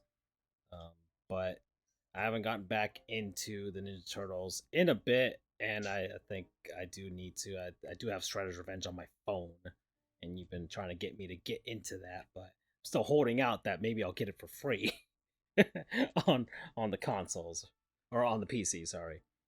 All right. Well, we're at an hour and 16, Charles, just to let you know Mhm. where we're at. And I don't think I'll see if we'll have time to do this, but I at an hour and 16, I think it's a good time for us to hop onto the petty train. Yeah. Yeah. I'm ready. We're at week 1 in the NFL. I don't really want to talk about college football because the Seminoles Eh. won. They won against LSU. That was fun. That was fine. That was cool. May And I then, make one comment when the go time ahead. comes? I do not want to hear that the U is back. I swear to God. The whole agenda is against Mario Cristobal, and the fact that he took Jimbo Fisher, who I, we had a very Everybody hard knows he's time bad. when he was in FSU touching him. You know, it was very hard. I mean, there was one season where we lost on a missed field goal, but you know, we almost blew us some stuff. I'm not trying to get faith in Tyler Van Dyke. The defense let up 30 plus points. We don't have a running game. I can't allow myself to do it. I refuse to believe it. But damn it, it felt good to beat Jimbo. Yeah. Even though we'll probably lose Especially to all the Bethune Cook. excuses he gave for why they lost because they were clapping during the snap counts and that the grass at the middle of the field where the U logo is at was like really slippery. And I hadn't listened to Jimbo speak in a long time. Man, makes no sense. Incoherent. Yeah, completely. Like even for like Tallahassee, that was just egregious. Pretty bad. And Yeah, I think my text to you was the U is a passing team. I'm gonna throw up. yeah, because people just don't understand. yep. But that's all I have to say about college football. I really don't care about anything else. You guys want to? It's all rigged anyway. Bama will find a way. Tennessee is not going to get any love, nor Texas. I don't care. Yeah, everybody's making a whole big thing about the NILs and the portals and stuff like that. Things will balance themselves out, and we'll be back to the same teams winning. If the portal and NIL is going to be that impactful, then what Syracuse? I think that's like the closest team to New York City. Would be like a top team. So I'm not sure how that's gonna work. Like I can get USC because Los Angeles. I think a lot of people would USC and UCLA really taking advantage of just like, hey, we're Los Angeles, right? But if that was the case, then like the Hurricanes would also be a team that would take care of advantage of that, and they haven't. So the U is still not back. All not right, back. Don't say it. yeah. All right, Charles, the petty train. So let me pull up. Come on, ride. We got to get a theme song. Come on, ride the train to the petty. What? You see, that's my dulcet tones. Mm-hmm. So we're back on the petty train, and it's been a while. It's been a while, but as you know, we go through every single game. Whether we have a lot to say about this particular game, depends, right? But I did watch some games, Charles. I did do some actual sports watching this week because that's kind of been a difficult part for us, right? Is actually getting us to watch sports. We're so apathetic, but if you think about it, you've been super dedicated. We were dedicated to both postseasons. Yeah, and we hands down. Yeah, and we were dedicated to baseball, or yeah. you were. Yeah, yeah. I've been following baseball. It's been a thing, and it's been cool. And I'm actually I make some money off of that stuff, right? Any case, we're at NFL scores. I'm gonna put them up right now, and then we'll go from there. So, the season started. Kansas City versus Detroit, and Detroit wins. Yeah. My petty is everybody's like curse number 3, dick riding the Lions is the possibility, and my whole thing was like, but they started like 1-6 last year, but they beat a team good. It's game 1. Yeah, sure, whatever. Bite those kneecaps. Yeah, that's fun. Yeah, I think people just really identify with the Lions. They're like a very relatable team. Everybody loves Dan Campbell. Everybody that's just a coach you just don't really cheer against. Everybody's rooting for the guy. And Lions are just a lovable losers football team that it'd be nice to see them finally get theirs, right? Finally have an actual good season that can lead to something. Yeah, it's kind of pathetic where the highlight of your like existence is just eliminating Aaron Rodgers and causing him to leave. And they're in the NFC North with, we'll see very soon enough, very mediocre football teams. So there's a possibility they could win that division. But hey, a win versus Kansas City is massive for anybody at this point. All right, and there's nothing to worry about for the Chiefs, really. or there's nothing I to be think made from everybody that. lost. Yeah. Yeah. Chargers lost. So, all right. Let's move on. All right. So the Cleveland Browns beat the Cincinnati Bengals. Deshaun Watson is back, everybody, to full capacity with a full training camp and everything like that. And they win 24-3. 154 yards, 1 touchdown, 1 interception, 16 for 29. Those were his numbers. Joe Burrow was non-existent. 14 for 31 at 82 yards. And, Nick Chubb ran for 106 yards. Cincinnati was just not in this game at all. Both teams played like they're from Ohio. How about that? Yeah. I don't really know much to gauge from this. It's just like, okay, fine. My issue, what you're seeing, what you need to take highlights is sometimes you pay what you get for, warts and all, because both Deshaun, who has guaranteed money, and then Burrow, who now is the highest paid player in the NFL, couldn't produce. And mind you, it is one game in a division that is really Cincy Ravens dominated. You would want more, but it just goes down to my whole statement is like, why are we overpaying guys who haven't? And I like Burrow, I do, but why are we overpaying guys who aren't ever in type 3 of the categorization of being MVP? What is the? It just feels like we're just taking it, laying down on our backs. Spread eagle with sometimes these things because of course they had to pay him. There was no negotiations after. I'm not saying that he's not worth it, but you couldn't push a little bit because you still have to re-sign T. Higgins and Jamar Chase and then whoever you have to go with. So and then we already know my opinions of Deshaun, how I hate the Browns eternally because, yes, he sexually assaulted somebody of his whole thing. I understand that you're saying, oh, he had to settle so he didn't lose any further money. Sure. As attorneys, we have different perceptions of just consenting, and I can make that argument. We've made that argument of client's best interest versus what actually happened. But we're not looking through a lens of attorneys. We're looking through a lens of like, can I be disgusting and say as males? We're like, I'm going to really fight for it here. But Deshaun's Deshaun. That's all I can say on the petty train. All right. Let's see. Let's move on here. So we have the Carolina Panthers and the Atlanta Falcons. 24-10. Pass. Yeah, that's basically it. And I'm seeing one team this weekend or next weekend. I'm still saying pass. Yeah. Panthers are not going to be good. The Baltimore Ravens and the Houston Texans. So Houston's going to be terrible. So let's just ride that tank. Ravens put up 25 points. It's like, okay, you guys did what you were supposed to do, right? The Jacksonville Jaguars win over the Colts. 31-21. That's your in-division teams there, Charles. Well, we have no rivalry. I have really nothing to be petty on. Anthony Richardson was okay, surprisingly, even though I talked a lot of mad shit about him when he got drafted because, he was awful in Florida. He still might be awful now, but we lost, so I can't really talk shit, right? I lose that right. Well, I didn't want to get to that one just yet. I want to get through the other ones because I feel we're going to have a lot to talk about the teams that we actually do follow. Mm-hmm. But yeah, that's my comments on those teams. All right. Well, the Tampa Bay Buccaneers and the Minnesota Vikings. Love it. Yes. Baker Mayfield, who is us on the field, mind you. The man's basically like 4 inches taller than me, and he's listed higher. Coming across Tom Brady, lost a lot of money because how he was treated. Because I think I need people to realize something. This is every year. Where one year we're like, screw Baker. And then one year, like, you know what? We like Baker. Yeah, every year. And that's this year. Because my whole thing is like, it is not his fault that Matt Rule was such an impotent coach that didn't know what he was doing. And that's what he had to sign up for. It's not his fault that Cleveland and Kevin Stefanski didn't really know how to rely and develop quarterbacks. So they're logically like, we're just going to get a guy who's actually a great quarterback, right? With Deshaun. Because that's what they did. They're like, we don't know how to develop. We're going to do play runs and then play action. And we're just going to rely on this hard defense to just have Nick Chubb run.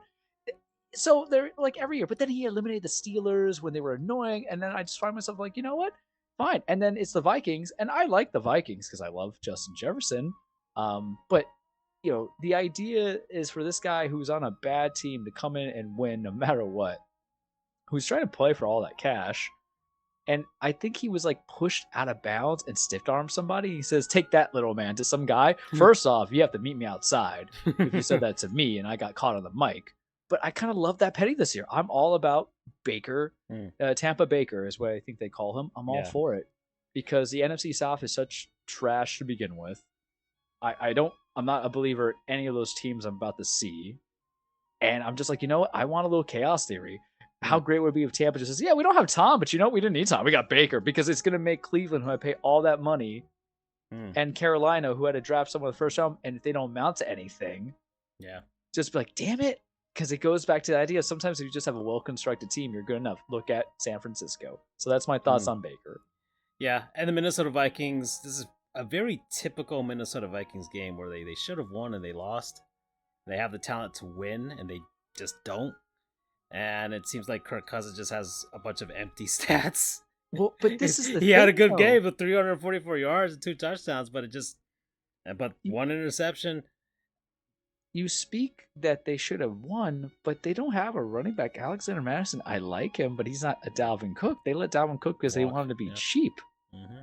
And then you're like, oh. Yeah. They're not trading for Jonathan Taylor, so. You're not trading for Jonathan Taylor, which is understandable in today's climate. Justin Jefferson is great, but you can only throw it to one person for so long, so much, so often. Yeah, and 150 yards. And I'm just of the belief that's like, okay, do they think they could win the North? The North, of course. That's a toss-up. That division is a toss-up. Anybody. You can't decide divisions that much after one game. There's only a few of them where I can feel confident in what I'm going to say. But yeah, you know what? It's just going to be a fun ride with Tampa when they get blown out next week, and I still could support them because I want to see Justin Jefferson succeed. That's just me. All right, that's just me. All right, so that's Minnesota and Tampa. Let's see. I talked about that. We talked about that. It always defaults me back to week 2. All right, Washington and Arizona. Pass. Yeah, it was a little bit scary there for Washington. They almost lost to a team that is outwardly tanking. As far as putting the guys out there to tank, but the guys playing were trying to play for the jobs right now. That's pretty much what they're doing all season. But they got the win, right? That's nice. Dan Snyder's gone. That was the big thing that happened for them. And we'll see what happens with the new era of Washington football, because they're probably not going to be called the Commanders after like this season. Probably going to change their name. All right. San Francisco and Pittsburgh. Pass. Yeah. The Steelers were just destroyed. Yeah, man. Non-existent. And we both had to see a lot of Kenny Pickett over in Pitt from the ACC, so I'm not surprised by any of this. Yeah. But Brock Purdy did well. Yeah. San Francisco looks like a machine. And sometimes that's all you need. Yeah. Good. They just re-signed Nick Bosa to a lot of money, so you know how that goes. They're going to have a problem in 2 years, but guys, they're not playing for long-term dynasties. Dynasties are overrated and they hardly happen, right? That's the Everybody mindset saw what the attitude. Los Angeles Rams did, and just like, all right, just win it and see what happens. Just win one, and then it'll take care of itself. But for a team that's already been, for John Lynch, going to the Super Bowl once, getting to it again and winning is going to be the culmination of being a good GM. And you know what? I don't blame him. Your job is to construct a roster. So if you construct the roster the best way it is with the right coach, no one's on the hot seat, in my opinion, even though people think there could be for Shanny. Pass, because the game didn't even matter. I mean, I feel bad for Mike Tomlin. We like Mike Tomlin, but pass. All right. I always want to say Oakland, but Las Vegas and Denver. Good for Guapo Jimmy G. Yeah. But I don't care about here's my thoughts on Sean Payne, if you want the petty. Guy seems like a prick.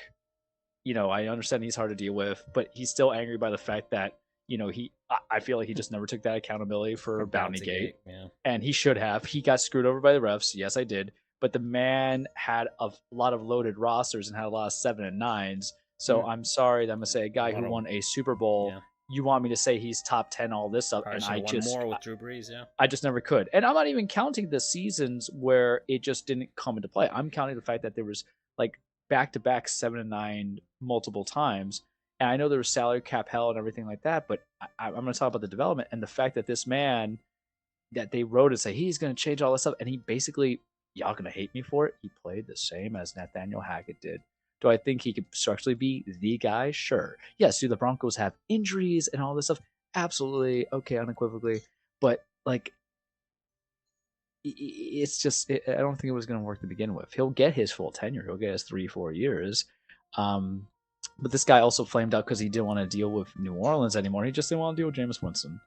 Right? Can you make Russell Wilson bet? Oh, the petty. You know what? The petty's here. The petty's here. We're right. Oh, he's going to fix Russell Wilson. Do you not think Pete Carroll, who is a very intelligent coach, there was a reason why he really structured every game plan the way he did it with Russ that long? Is because I felt that he knew how his players were, plain and simple. And look what he's done with Geno. And look what he's done with Geno. He knows their capacities and weaknesses. And do I think he was still bitter about the interception? Yeah, sure. But you know what? You can call the plays all you want. Someone still has to make that throw. And I don't know if there's been accountability on, I think we gave Russ too much leeway on the fact that he made that throw that got picked by Malcolm Butler and all those years ago. So, but no, I like Russ. He's vanilla to me, and there was a lot of weaknesses, but maybe you had an okay game, 2 touchdowns, 173 yards, like no interceptions. Like it's just yeah, but maybe that he's not the game changer. But when you pay big money, Francisco, it's about what the score is going to be at the end of the day. We lie to ourselves and we say it's sometimes about winning and we can win, but what do they really care about? It's about how much you win by. This belief that quarterbacks are going to create a high-powered offense because we are too enamored. The petty is here, baby. We are too enamored with making everything having to be fantasy football related. That if you're going to get this high-paying quarterback, it's got to be 45 points to help me out on my weekend warrior job. That is be on NFL app or ESPN app or Yahoo to get there. And that ain't Rust. The Eagles over the Patriots. That was a good game. I was watching it. Yeah. I liked it. There were some weaknesses, but I liked it a lot. Yeah, it was pretty good. Mac Jones with just a ton of yardage, 3 touchdowns, 1 interception. Jalen, 170, 1 touchdown. Your boy AJ with 7 receptions, 79 yards. I miss you. Yeah, and Zeke out in New England now. He fumbled. Yeah, I know. 29 yards, but led his team in rushing, right? So, but it's also Bill Belichick. So who you have as week 1 as a rusher ain't gonna mean nothing. Yeah, that's true. But not a bad game at all, given the relatively with the rest of the other games. The Rams beat the Seahawks. Good for you, Matt Stafford. Yeah. The people are like, you should retire, and he's like, nope, nope. I'm gonna try and do this one more time. So good for him. The Packers beat the Bears again, even without Rodgers. So 38-20. So good for Jordan Love. Yeah, Jordan Love. I don't know what to make of that team because the Bears are bad. This is a team that had the first overall pick. So, but good for him. If he can read defenses, because I've seen worse quarterbacks go against worse defenses or defense that bad that don't do anything. He's in a division where he has room to grow because Chicago's not great. Minnesota is always up for pooping the bed. And Detroit's just like a feel-good thing. Whether they'll be really good or not is left to be seen. And it would be really funny if the Packers wind up with another generational quarterback. Could you imagine? Especially given what has happened over the last 24 hours. Generational quarterback, and the fact that they trusted to wait to decide on him and develop him. Yep. Again. So, all right. Do people realize that Brett Favre wasn't a first-round pick? Sometimes I wonder. Yeah, and he was on the Atlanta Falcons, and he was on painkillers and got addicted to them, and then allegedly stole a bunch of money from poor people in Mississippi. Oh wait, that was afterwards. Alleged. And sent his dick pic. That wasn't alleged. All right. Well, I think let's see. Just going by these. Yeah. All right. This is kind of where I want to go. Let's talk about these 2 games, Charles. We're at an hour 36. Mm-hmm. So let's talk about your game because that was the one that happened first. That was the first game that I watched on Sunday because it's your team. I wanted to see. I wanted to gauge where you were gonna come from once we actually started doing this. So Your Tennessee Titans go to New Orleans and look like the Tennessee Titans. That's basically it. They look like the Tennessee Titans. You know what's sad and great about it at the same time? Yeah. It's an effective offense if we have to go down and score 5 field goals. It's an excellent defense. It's just Ryan Tannehill didn't play this preseason. It Yeah. shows he has no rapport with DeAndre Hopkins, who to me I'm already happy with because I have a wide receiver get like 67 yards. I don't think you guys realize that's almost unheard of Yeah. in that atmosphere. After So losing it was AJ. fine. They of course didn't call it the fumble, but I'm too old to care about NFL officiating mistakes when there's always NFL officiating mistakes. I don't know why we didn't run the ball more with Henry, but that was Only we tried 62 out yards. Tajay Spears. But yeah, DeAndre Hopkins had set 13 targets, but he was responsible for getting picked multiple times because Daniel was like, "I'm gonna throw deep." I'm like, "You don't have the arm. What are you doing this for?" Mm-hmm. But to get 65 yards out of it was surprising to me. We don't have Todd Downing anymore as a offensive coordinator, so that's good. We put 15 points. Hey guys, we were struggling, and the one thing I would disagree on is Mike Vrabel played loser football by going for the field goal that led to the 15 points, as opposed for going for it on fourth down because I just knew the defense was going to blow up. And lo and behold, it happened, and I have to just accept that and deal with it, and I deal with it. I'm not concerned, but I think I said that last year, and then we went 7-3, right? I think we lost the first game of the year to the Giants. I was like, "Yeah, we'll be okay," and then we went on the downturn. It's more about familiarity. I wasn't angry. Did I care about the fumble? I'm like, damn it, but I'm not that guy anymore to fake the outrage. And if I could be very honest, I think a lot of sports fans fake the outrage for the dramaticism For the meme. with people around. Social media. Yeah. Yeah, but that's what I'm saying. Oh, come on! What are you doing? Guys taking off their jerseys. So I'm not personally attacking this guy, but I'm gonna talk some ish. There was like one person after that Giants game that was 40-0, which that's my answer to them. That he's walking Mm-hmm. away outside of the arena, taking his shirt off or taking the Mm-hmm. jersey off and throwing it on the ground. I'm like, it's not that deep. But if I paid money for something, I'm gonna pick it up and clean it the next day. But I guess I shouldn't tell people how to feel, right? Yeah. But it's fine. Derek Carr. The Saints got some issues. My buddy's a Saints fan. That's why we're going to the Carolinas this weekend to catch up with another friend as well who lives in the Carolinas.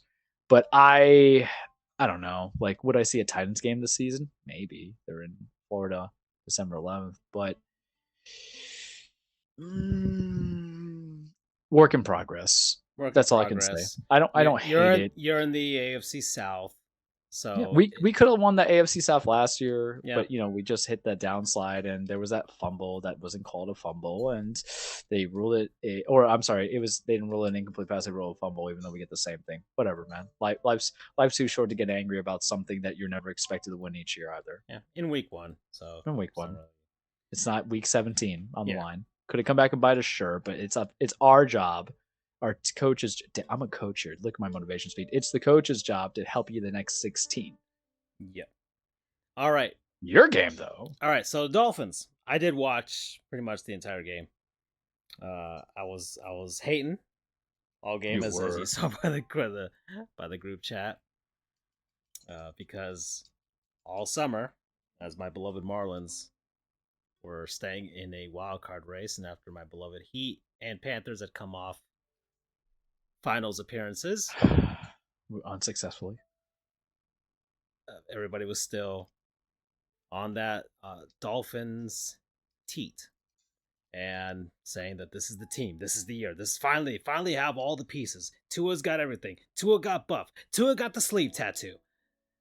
And well, they won. They beat the Los Angeles Chargers 36-34. It was a slugfest. Defense was nowhere to be found except for that last drive by the Chargers where the Dolphins defense finally came through. And Tua defeated Herbert again, which is another narrative that's going on right now. And he put up 466 yards, and there was a suspect interception still. But man, he is really helped by a lot of things. I do find it that he's very Tyreek lucky. being one of them. Yes, I do find it that he's incredibly lucky. Well, And he went for the deep ball a little bit more from what I saw. yeah, but it's pretty much reliant on the speed of his wide receivers to go from there, which is exactly how they've schemed it up. So I can't fault McDaniels for doing it that way. Yeah. And either way, I win. Whether when the Dolphins lose, I win. When they win, I win. And after this first week, it's like, hey, you put up 36 points, congratulations, but he also gave up 34. So we'll see how that affects them. No going Jalen forward. Ramsey. I think that's where the petty train should come in for you. Of course, you have these big name wide receiver. You trade for Jalen Ramsey, and all goes. He gets injured. Chest up is what it is with that. But it's still not as devastating an injury as to say your quarterback, and that's still suspect with Tua.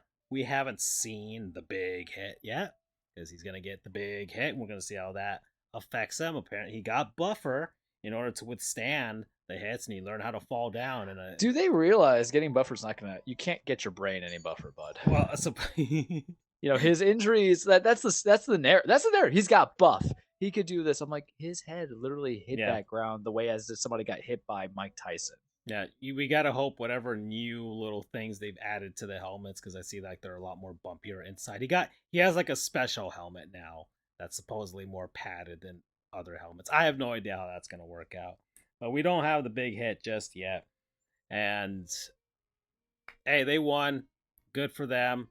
There was a point in the last drive by the Chargers where we didn't know if Herbert got the playoff because the screen went blue for everybody, and that was kind of what happened. I didn't know about that. I looked at the stat line, but I didn't watch highlights. I watched that. I was watching, and I was like, oh, the broadcast went.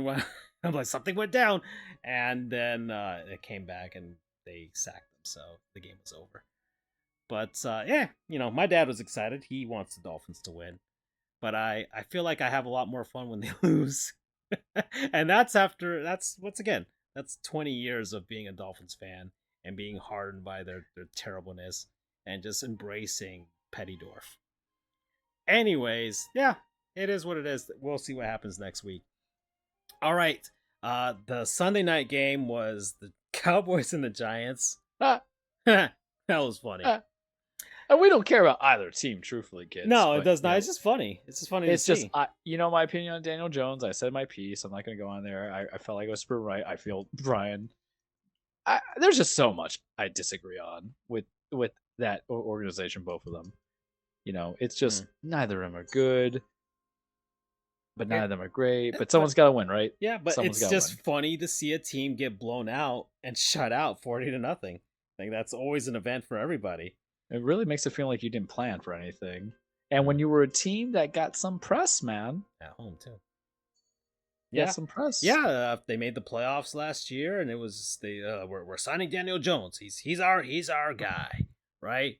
And everything just kind of fell apart. The fact that you wouldn't let him go because he had a good season, even though it was average, just because he led you to 9-7 doesn't mean he's your guy. I think you could have gotten the same result with Jimmy G. Yeah, and save yourself some money and opt out. But what the hell do we know? Or what the hell do we know? He let the Bucs to win. Yeah, just give the ball to Saquon and then do a play action. Yeah. But what do we know, right? What do we know? All right, so that happened on Sunday, September 10th not really New York, it's New Jersey.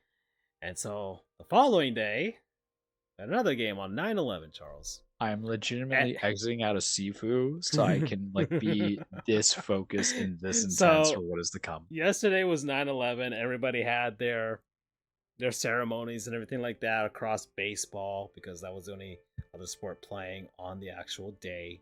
Ironically, Red Sox and Yankees get rained out. Yeah. And I think the Mets were at home. So I think the Mets are usually at home for this because they were like the first game back in New York after everything happened. But anyways, the New York Jets are the team. This is it. Aaron Rodgers is the guy. They had hard knocks all off season. Everything. He leaves Green Bay. He's out here promoting ayahuasca and psychedelics. Well, everybody seems to have magically forgotten how much he suddenly became like a 9/11 denier. But he comes out in Jets green with the American flag, Charles. It's patriotic, it's exciting. We're 4 plays in, and Achilles is gone. Mm, mm, mm, And you mm, pick up where I left mm. off right May I? there. Because I've already heard the excuses for Everybody's former talked about it players. all day. It's been fun, but I want to I've hear I've your already heard the thoughts. excuses. I've Damn it! seen the texts in the group chats that you have on the other stuff. Oh my god! And the fact that my friend didn't know that I don't like Aaron Rodgers. So can I give backstory? May I give backstory? I was on an island 5 years ago, almost 6. Whenever it was when I go to them, like Aaron Rodgers not as good as you guys think he is, and they're like, "What? Look at him.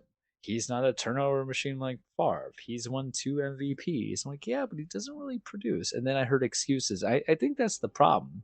It's a way of saying like he's a good guy, but he does have a criminal arrest for a B&E and a battery. That's the way it felt like it was justified to me, where you look at what he's doing. And here's the thing: I liked Aaron Rodgers when he was Super Bowl run, but then the excuses kind of mounted on his legacy, and then other people from McCarthy to the current Green Bay head coach, who's now, of course, my brain leaves me, to the administration, to not getting wide receivers, where everyone's like, they never got him a true first round wide receiver. And I said, well, not a lot of teams have true first round wide receivers. Was Tyreek Hill a first round receiver? No, right? Tyreek was what, a 5th rounder or something like that in Kansas City and came over. Like, I'm just giving him as prime example. There's plenty of first rounders that flame out. John Ross is an example, right? I'm like, you could make these actors, and I just heard a lot of stuff. I'm like, okay, but he's not getting all stuff. But both his teams went 13-3. The system must have been good, and then as it progressed, you're seeing his playoff records not good, and then I think had it not been for his COVID stance, which listen, the COVID pandemic really opened some eyes of who should even hang around with in life in general, right? Hmm. I think more people want to join, and me being the Moses of the Aaron Rodgers, hater club, the petty club, I was like, bring me my people, and I'll split the river bullshit for you. And they wanted the Jets, and they do this all the time because it's a team that doesn't. It's a mess organization that never knows how to get a good coach and develop a good team and develop anything because Woody Johnson is just up his own ass half the time. And they're like, he's the guy. I'm like, really? He's 39. He looked kind of beaten up. He kind of slowed down with the Packers, stuff like that. And yeah, he had a slow process. 26-12 is good for a quarterback, but you want to go there. They want to trade a first rounder, a second rounder, and a conditional second rounder. They're like, this is the guy. And then the Jets fan got the guys. And then it's not even the fans. You're supposed to be happy as a fandom to get a guy that you want. It was the same way how I got DeAndre Hopkins. I was like, well, we got to let go of the fact that we got Adrian Brown. I'll take a chance at DeAndre Hopkins. When I wanted Bud Dupree and he didn't do anything out of Tennessee when we signed him, you're supposed to want that, I think. So I don't really hate the fandom that much. Each fandom has to have that glimmer of hope. It's the media. It's ESPN. It's Stephen A. Smith. It's Dan Orlovsky. It's Ryan Clark. It's all these people who go on and say, this is a team that can help you win all. Like Dan Orlovsky going and saying that the Rodgers had confirmed the ruptured Achilles last night. It's like, damn it, they were going to win it all. They had the capability. I'm like, one, everybody has the capability to win all week 1. That's my first statement. 2, did it? Because that offensive line, Charles Stradamus came out. You saw it. I clipped it. My friend's like, what's the prediction that, is going to happen? I said he's going to be more devastating to New York than some things. I won't go into detail because we're on broadcast. And I said the O-line's an issue because we're objective. A lot of people made the jokes on Twitter, so yeah, but the attorney thing, and then also we have to be civil in these times of Marvel Strike Force, savagery. everybody. Marvel Strike Force needs us. This is a good sponsorship compared to some of the other ones we've had. Go play it on your phones. And 4 plays in it and ruptured Achilles. And you guys are going and saying, Charles, are you praising the fact that someone got hurt? I'm like, no, I'm not an animal in that sense. I'm praising the fact, or I'm loving the fact that the Jets did not get a backup plan to the backup plan when it was clear on the face as a possibility because he had a calf strain. So this is really more on the petty than to Rodgers itself at this point. Rodgers had a calf strain from OTAs. He wasn't there. The whole thing was like you were just going to replace Zach Wilson. You just didn't want to eat up the money and not have him be on the streets, right? He never did anything wrong as a human being. He just isn't good. He wasn't really that good last night. It was the special. That was it. Yeah, exactly that too. So it's like, okay, it actually makes you love him a little bit more. It does. But you didn't go out of your way to at least try to draft a development quarterback. You didn't try out of your way to pick up another free agent. It's okay to have 3 quarterbacks on a roster. I don't understand this. So option A went to the wind really badly. And, Achilles rupture at 40 when he comes back, because he's 39 now, may not get you there. And my whole thing about the Jets, I'm like, I don't think they're going to be that good from offensively from the bad offensive line, and they really just have Garrett Wilson, who may or may not just be a 1 year wonder or not. We don't know. I think he's good, sure, but they don't. They had Alan Lazard, and my petty for what did we say last time? I was like, damn it, I'm not going to talk about NFL free agency because it's going to be the narrative where Aaron Rodgers is going to be at the Jets time, but they constructed a roster of Randall Cobb because that's his boy, Al Lazar because that's his boy. They got Miko Harmon on a 1 year deal. They traded away Elijah Moore. They let Corey Davis had retired, and then they put down another guy they traded another guy who got hurt. I can't remember his name right now. These young prospect guys for guys who weren't really contributors. Alan Lazard has not hit 1,000-yard season. He's like 700 at most, and that's when he was literally last man standing. But he was Aaron Boys, right? So let's cater to Aaron. Let's get him his guys. Let's hire Nathaniel Hackett, he's one of the rare coaches to get fired without completing his first year. But we're gonna put him as offensive coordinator, right? Because Aaron Boys, maybe it's a sell, blah blah, and they'll deny it to your face. And that's where the petty might come from. But the petty to me, to the Jets, man, and I don't feel one way or another towards them. You hate them more than I have any ounce of it if you support the Dolphins. But it comes out to this: there was really a risk of injury in the whole season. You already said Zach Wilson wasn't really the guy that you want. That's why you brought in Rodgers. So why didn't you bring in another quarterback to battle out for the number 2 position when there was no development ever in Zach Wilson? Hindsight 2020. This was the hindsight in front of you, though. So that's hilarious to me. That's what's funny to me, because I didn't have the Jets going to the playoffs. That's at 7-10. You guys made the assumptions that it's there, but it goes back to what I always tell people. Brad Johnson won a Super Bowl. Trent Dilfer won a Super Bowl. Jimmy G, Colin Kaepernick, they got you Super Bowls. They didn't win it, but I think that's more of other failures that come into it. Joe Flacco won a Super Bowl. You can still get it to there, but I'm not saying the free agency crop is great for the replacement. But you had Super Bowl. Exactly. You have people that you could have maybe drafted and developed to at least compete. Because if Wilson's really that bad and y'all are sweating bullets, look what the Arizona Cardinals are doing.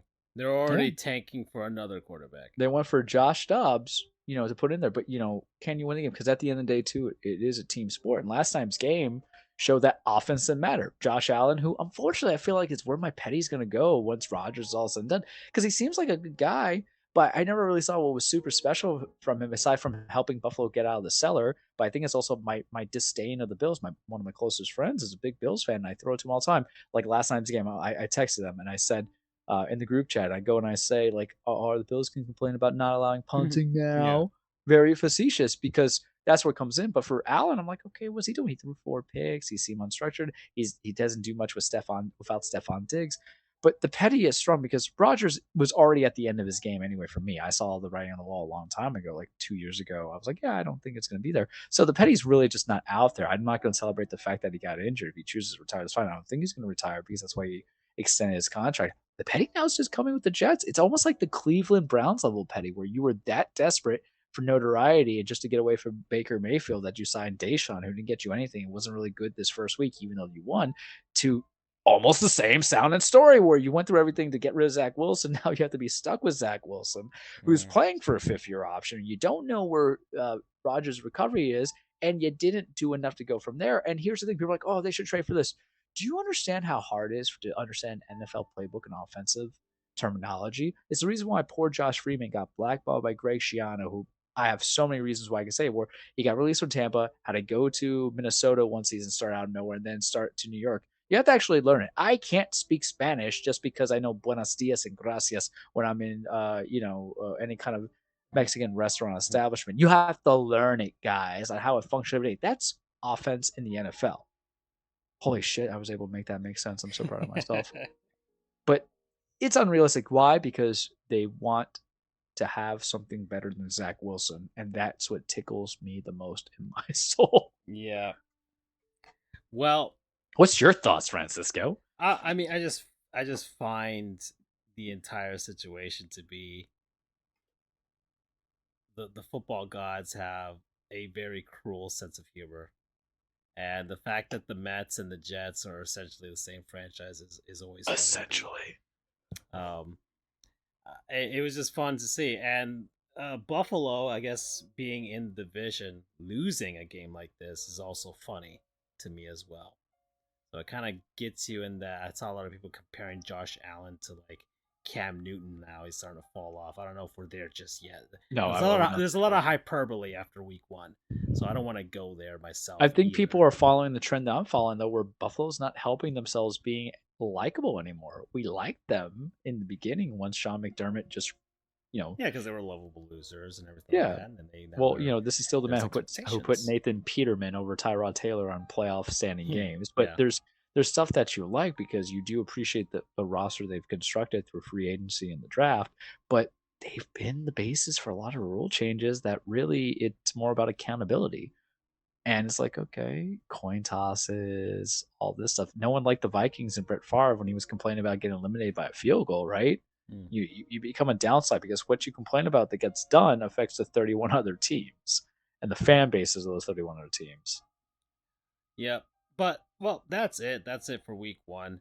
I don't want to talk about week two. I don't want to speculate because Yeah, we, there's no real value in that, in my plus we can opinion. just leave that on my experience of a Monday night football game. Yeah. Well, we're at an hour and 58 minutes, Charles, and this is usually around the time where we head on over to the cage. But I do before we do that, I do want to preface it a little bit because I do want to steer the conversation just a bit because I do have some questions over the hot goof summer. A lot of stuff happened in Mm-hmm. wrestling, and you have a lot to say. But there's a lot of things I want to know about because through your you affecting my timeline and my YouTube algorithm, there are some things I kind of pique my interest because they just pop up there because you're always sending me the Everything. things over wrestling Twitter. So with that, let's head on over. Okay, welcome everybody. Your now weekly Truplex, the cage with Charles. Remember, wrestling is not fake. It's scripted. It's a stage fight. It's a song and dance. It's poetry in motion. It's a story about men and women chasing championships, establishing legacies, trying to be all they could be, beat the holy hell of each other, breaking our hearts, winning our hearts back, Hmm.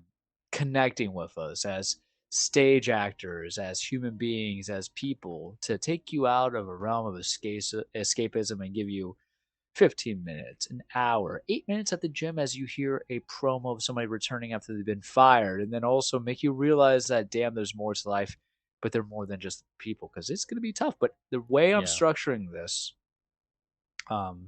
and all this other fun stuff in my intro, I had to kind of side it because real things have happened. Um, my analysis, because I knew we were probably going to have a bigger show, was I was going to give you a state of wrestling. The state of AEW, state of WWE. I wasn't going to go through a lot of stuff. I'm going to tell you what I watched and I liked it, but we're not go from there. So it's relatively short. And then we're, of course, going to leave the thing that actually matters to me in this probably as my close off. But state of wrestling, WWE, AEW. Charles watched a lot of pay per views. Charles watched SummerSlam. It was fine. Charles watched Payback. It was okay. Charles is kind of like fatigued by certain things, and now that Monday Night Football is in play, Raw is not going to be watched as much. I think I don't watch SmackDown. NXT's been good. Watch a couple of NXT pay per views. Current highlights of wrestlers that Charles likes in WWE. Gunther, of course, your longest rating Intercontinental Champion, clean with the fits. Always put on the 5-star stuff. Roman hasn't really been wrestling much. SummerSlam happened. He retained. Obviously, that's all you need to know. Um, Seth Rollins put in that work. Loving some Bobby Lashley. Hasn't wrestled in a bit, but he might be going to a heel with the Street Profits, going into their own faction. New titles were introduced, as we kind of talked about. NXT, loved me some Ilya Dragunov. Loved me some Wesley. They had a number one contenders match. Carmelo Hayes, loved me some of that. Women's wrestling, Becky Lynch is really the face of the organization besides Roman. Just saying it. Trish Stratus, love you. Did a fantastic cage match on that Payback pay per view. Kevin Owens, you're great. Doing your tribute. Sami Zayn, you're great. Quality could be better. And we're gonna see what happens because yesterday glorious. Aside from, Aaron Rodgers and the Jets, it was Vince McMahon's last day owning the majority share of WWE, because now the merger with Endeavor has happened, UFC, and now it's under TKO brand. I don't know what that means. I really don't. I don't know. And that's kind of like the interesting aspect, because we know when Vince had retired in July last year, allegedly, but he didn't, that things were going to get better. Things did get better, but I don't know how that's going to affect contracts of wrestlers. I think wrestlers deserve more money per se, because they can actually move merchandise. I don't see anybody with an Azerial Donna Shea shirt out there, right? There's a real opportunity here with wrestling. I kind of want to loop this in just a little bit because it's something I had on my list Yeah. that's happening in the world of entertainment right now. You've got the writers and actors strike, Mm-hmm. and right now these companies are searching for content. They've got a bunch of stuff in their backlogs that hasn't been released that they're releasing over time and trying to hope to stretch things out. So we're going to get a lot more sports and reality shows and sports entertainment. So I like to see, because I was listening to our last season, you had mentioned that Turner Sports was added another show to like AEW, and I feel like that we're gonna Collision, yes. yes. There's so much has happened, but But yes. but you had mentioned that, and I did remember it. You see that I'm actually paying attention, Charles. Over There or you go. 5 years later, and I'm actually getting it. And I feel like we're gonna get a lot of wrestling with and cross over promotions with UFC and all that stuff. And we're gonna see a lot more of them because they technically are not actors amongst the Screen Actors Guild, and they're Mm-hmm. independent contractors. And I feel Correct. like we're gonna get a lot more of those people in our face as a fill-in for the entertainment. Well, that's essentially what happened with the pandemic era, right? ESPN needed something, so they were broadcasting some WrestleMania stuff, but also WWE is identifiable as a brand. I sent you a link with the new NFL titles. It's funny because Jacksonville Jaguars, I think, got removed because the owner owns AEW Yeah, along with his son. But Coco Goff had just won something. I don't know. I follow tennis, but U.S. not Open. enough. US Open, thank you. I knew it was the Open, but I didn't feel confident saying it. South She's Florida. pictured with a trophy and a WWE championship, Mm-hmm. right? It's something that Triple H sends out. People like it. It's a brand image. It's a thing. There's crossover. The Rock is not a former WCW wrestler. The Rock is a former WWF wrestler. I'm gonna say WWF kids because that's what we started with. Batista is not a former Impact, New Japan, AEW wrestler. He's a former. Granted, AEW was in existence. I understand it, but he is a former WWE wrestler, right? John Cena. It's something. There is a crossover blend, and unfortunately, whether or not you think unionization or wrestling is good, I think you should just be paid equitably is my answer to that. And if you pay me well enough, the concept of unionization doesn't matter, right? Along with Mm. benefits and things of that nature. I think that's a simple thing about all as attorneys. I don't care about bonuses if you just give me a high end salary. I'd rather take that than I'd rather take real money than the possibility of more money. You understand? Like I don't play with monopoly money, man. And it goes from there. But it's a good brand. It's a good crossover. TNT is making more money now because you have more interested people. The ratings stay the same, but the idea is that you can always possibly get more on streaming because Max is now in effect.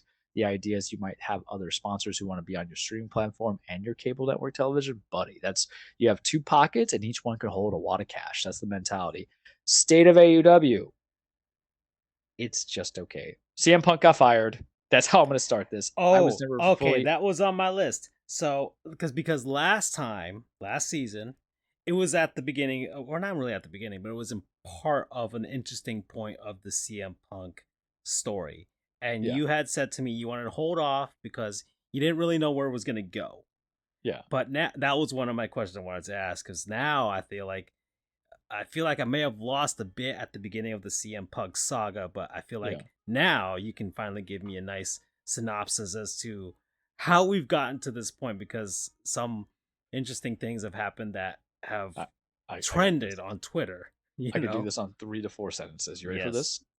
All out brawl last year. CM Punk started shit with the Elite, and the Elite started shit with him. They can't talk about because of India. That's one. Punk suspended for a long period of time. Two. Tony Khan curated a new show called AEW Collision because Warner Brothers Media wanted something in there, and Punk is a draw. That's three. Punk started shit with Jungle Boy at Wembley. Whoever did it first, it doesn't matter. Well, it does matter, but it led to his dismissal because he was a problem. 4. That's it. That's how it was viewed. There's two Okay. sides to everything, but when it comes to And wrestling by dismissal, firings, you mean like his contract was just terminated, yeah. all There that. you go. You know, Tony Khan want to say that, you know, I sent it to you in the chat where he's saying, oh, you know, I never felt like my life was in danger before or anything else that comes into it. I don't know what happens. Tony Khan could be a pussy for all I know. Like curse word number 4. And what he views as being threatened is not the same viewing that I feel as being threatened. And granted, that might be, look what I do for a living, the people I deal with. You know, sometimes I have to put bolos out on guys. I don't know. But, you know, that's why Tony Khan, I'm going to give you the advice. The next time someone gives you some ish, you have a cold glass in one hand and something else cold in your right hand, buddy. And you get that cold iron and you good. Anywho, I was never like a CM Punk guy per se because I kind of partially missed him when I was leaving wrestling, and then I came back. There's stuff that I enjoy about him.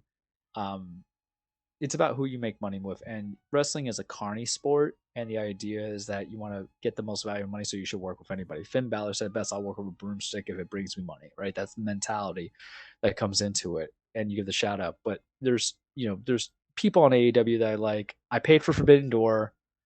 Danielson Okada was good. Danielson broke his arm like 15 minutes into the match or 10 minutes into the match and still continued it.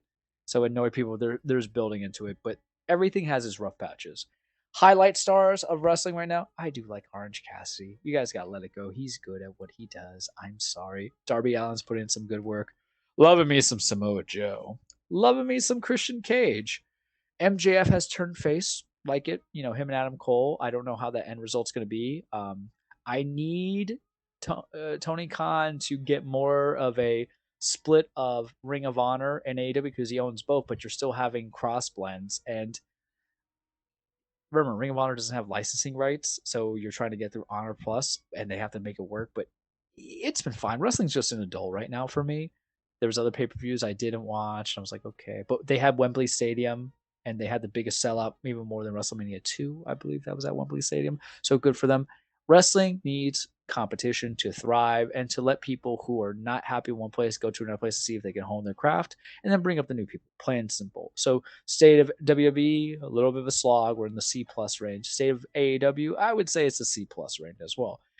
You can like all kinds of wrestling. Don't do tribalism. New Japan, Tetsu Naito won the G1 Climax. He's going to go against Sonata. We're going to see what happens there. That's cool. Some guys I'm keeping an eye on. Impact, there, you know, Trinity is over there now, who used to be the former Naomi, who had walked down WWE. So that's kind of like a cliffhanger ending that could sign up for. She's the Impact Women's Champion there. Ring of Honor is Ring of Honor because it has such a high blend of AEW, but wrestling's fine. That's how I'll go to it. It's fine. It might not be my number one priority, but you know, good wrestling or decent wrestling is better than bad wrestling. That's how I'll capitalize it. So, what are your questions? Lay it on me. Well, that was one. That was one. And I feel like I'm jumping the gun on the last one because I feel like we're gonna get to it. Because I can jump all guns. You alluded to it with like the real stuff. Oh, okay. I don't want to get to it just yet. I want you to get through all the happy stuff first. Okay, sure. So well, tell me. No. Go ahead. Talk about the happy stuff first because some sad stuff happened. I mean, my question had to do with the sad stuff. Okay, well, you know, I mean, let me just pop into my brain about what happy stuff. There's a rumor about Royal Rumble in Orlando or Tampa. Charles will be going to that. I think I got a new wrestling shirt. Did I? I don't remember. That's the problem, you know, when we go on this long gestating thing. Peacock, I will give a shout out to them because they still have the broadcast, so pay the $5, $6 because it might change now that Endeavor has everything. But I think that's the highlights because, you know, I don't want to go through the process of champions aside from Gunther breaking the Intercontinental Championship because everything's just kind of still at the standstill, you know. So we'll keep it at that. Bring me the heavy stuff. I'm ready. I can't run from my fate. Well, so you know, should I just say how I started my segment? I got the corona, so here we go. Bray Wyatt died. Yeah, Terry Funk died, which is sad, but Bray Wyatt died at 36. Yeah, that's kind of where I was headed with this. Let me paint you the story. Yeah, I just finished Blue Beetle. Go ahead. It is August 24th. It's Vince McMahon's birthday. My birthday is August 25th. So what I always kind of do before my birthdays are ending is I'm going to sunset the prior year. I'm like, yeah, we're gonna end it right, man. We're just gonna whatever. Like, go see a movie, go out to eat, something like that. And I went and had lunch with a friend that I hadn't seen in a minute. I scheduled tickets to go see Blue Beetle. I was like, this is a good movie. Y'all should go see it. It's enjoyable. I don't think certain people will get the jokes because they might not be of that upbringing, but I totally laughed with you had people being woken up by Vicks vapor rub, and then also a character who I don't want to spoil it, was just sitting on the tarped couches. Like my grandmother was like going to be like 86, still does it. So I get home, man.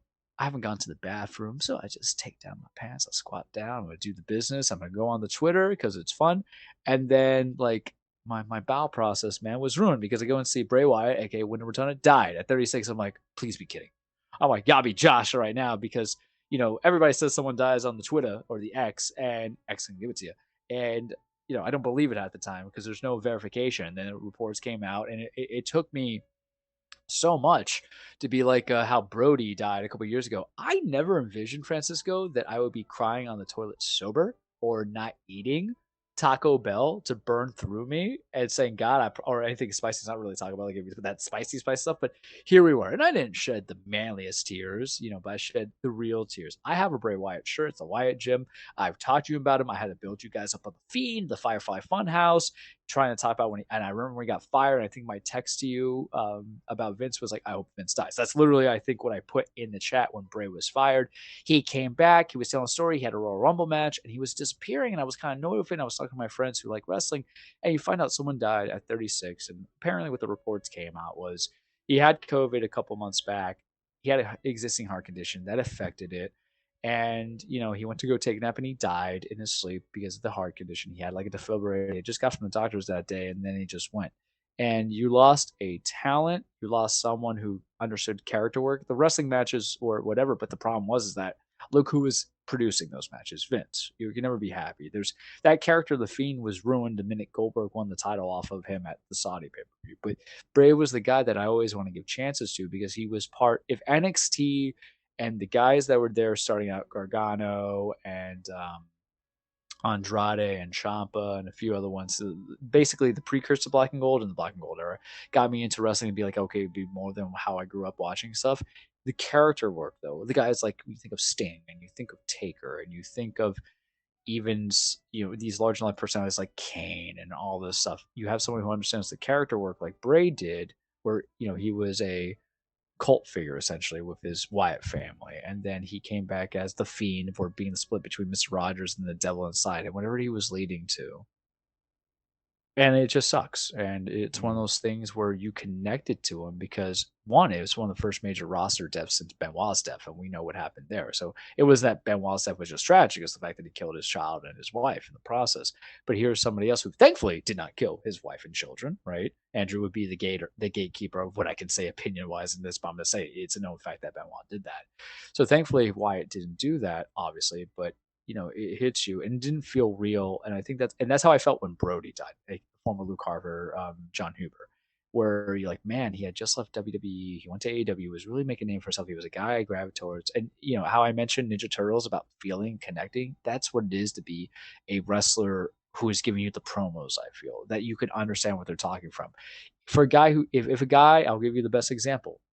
If a guy who's telling you a story about he is the richest and the wealthiest. It's fantastic and it's great, but you find out he was poor all his life. When you peel back the curtain, it doesn't feel relatable. But the guy who tells you stories like, I was once poor at work and I grind, I put in everything I could, and I stepped on anybody's throat that I had to get to the top, and I gave up everything, but I had to be, and now I have the money. You can relate to that, right? Because it's true, it's valid. It might curate the story a little bit better. It might be different than who they are in real life, or they might just engineer it. They might not say, hey, this is a better way to explain it. To go into a character, if you're giving me generalities and you're not just giving me general statements, I can't connect to you. It's not a good promo. Isn't just because you can be charismatic on the mic. That's why we say we're charismatic on the mic, right? Even as attorneys, there's some attorneys that are charismatic theatrical, and there's some that are just vanilla paste, right?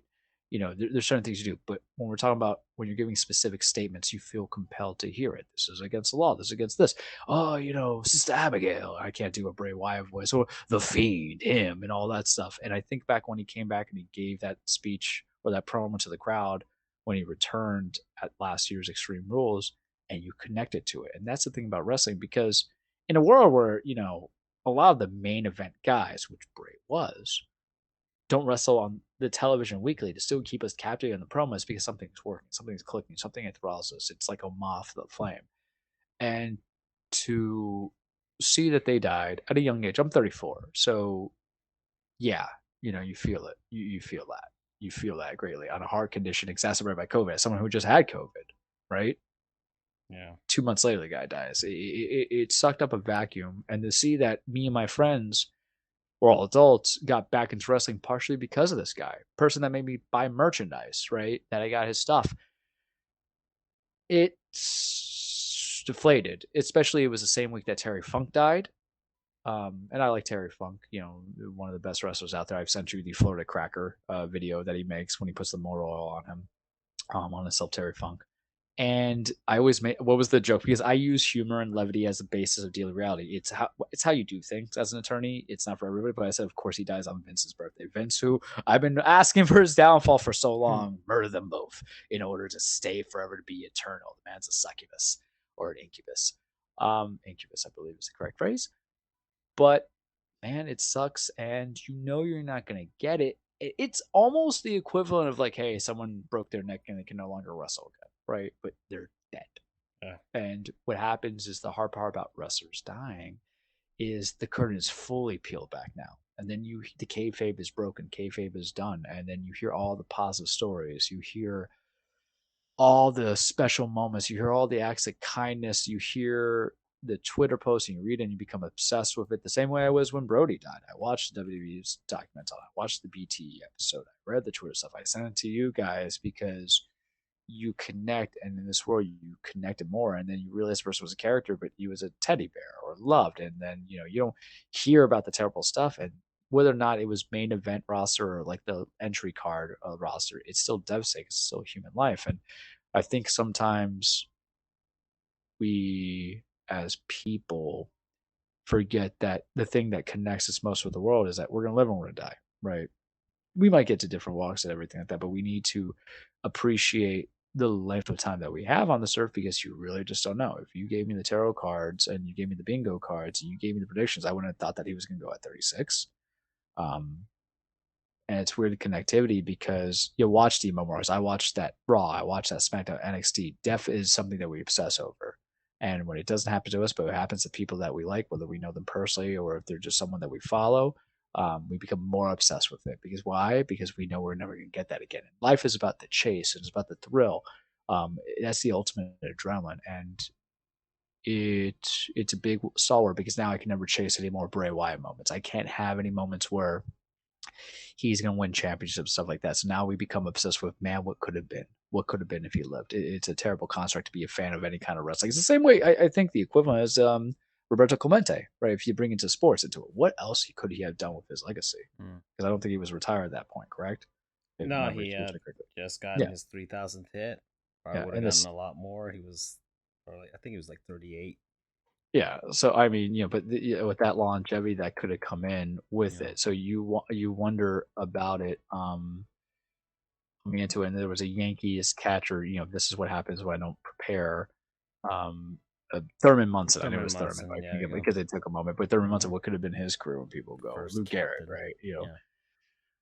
You have all these things, man, that kind of get you, or so you wonder. So, I get you mentioned some examples here, but this is what stuck out to me, and I wrote it down. It was like the first thing I wrote down was preparing to return, because around the time that news had come out, I was like, maybe I should start preparing to get the show back up and running, and then that news came out, and the first question I just thought, and it's kind of a hard thing but to think about, but it's also very real, but like one of the most gut-wrenching wrestling deaths that you've experienced in a lifetime, like that, just like just hit you over the head. Cause like the only thing that I can act similar to that is like when Jose Fernandez died with the Marlins. It's just like it's like, what the, like, you don't even believe it actually happened.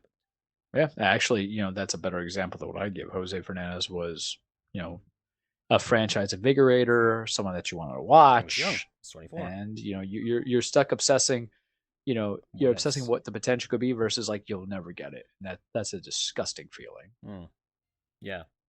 And he had, so I don't know. You mentioned some examples. Bray, we had Brody as well, not too long ago too. Because you have the old guys that are they're dying, right? They're in Hmm. their 60s, Yeah, or Terry Funk was and it's like, 76. yeah, they're just guys that's like, okay, they the fact that some of them have lived that long is kind of Scott surprising. Hall, I mean, I was like, oof, I named Yeah, my television after him. yeah, there you go. So, but as far as like the ones that just kind of hit you over the head with it, and I guess Chris Benoit's a So special the Benoit. So case. here's the thing about the Benoit story is that Benoit was one of my favorite wrestlers. Even as a young cat, I was able Hmm. to kind of see it, and then you find out he died. I was like, oh, but and this is the one thing I want to caution people: new generation, old generation, because of how we consume media. Because the same thing happened 15 years ago, essentially, right? Or 16 years ago, is that we heard something, we didn't give it time, and then we found out more information. If you're Yep. going to post your apologies, if you're going to post your complaints or your ignorances, I think, ex NFL or wide receiver Mike Williams was reported dead, but he wasn't dead, but unfortunately he had passed or died, yesterday, the other day. You can wait, man. Post a selfie, right? Post your cat or your dog or like what you're going to eat for dinner. Isn't that what social media was originally created for? I don't care about anyone's opinions. That's what I've worked Half of you hard to just get got, my TikTok algorithm to just yeah, show me baseball and dogs. half people have Twitter fingers as it is. Like you won't meet me outside. But that's what hurt because I'm like, damn, I like this guy, and then it's you murder people. And then when Eddie Guerrero died, I was like, damn. But that was that. But your question, I think, was have I been impacted hard by a death that wasn't one that was like Yeah, what are the more gut wrenching ones you've experienced? I feel like this is one. I feel like Brody's this one. Brody was. It's so weird because I think I'm still in the disbelief of break. It's only been 2 weeks. Mm. Brody, I think hit me pretty hard. I really think because the thing is that everybody loves a good underdog story. I remember that saying my speech about him. Everybody loves a good underdog story, and how I associated Brody's death of how I went to law school on a deal because you're in somewhere you didn't like, you were trying, you go from there, and how it could be a loss, and you want to be better, you want to do, but you feel like you don't have chances. You're working with what you have, but you can be better, but you just don't understand or you need, or you're working to an audience of one, Mm. and then you got to leave and go elsewhere and succeed. I was a bad law student. I'm a damn good attorney. You know, Yeah. that's the mindset. That's why I always attribute it to Brody. I got to re-listen to that segment because I know I was very passionate about it.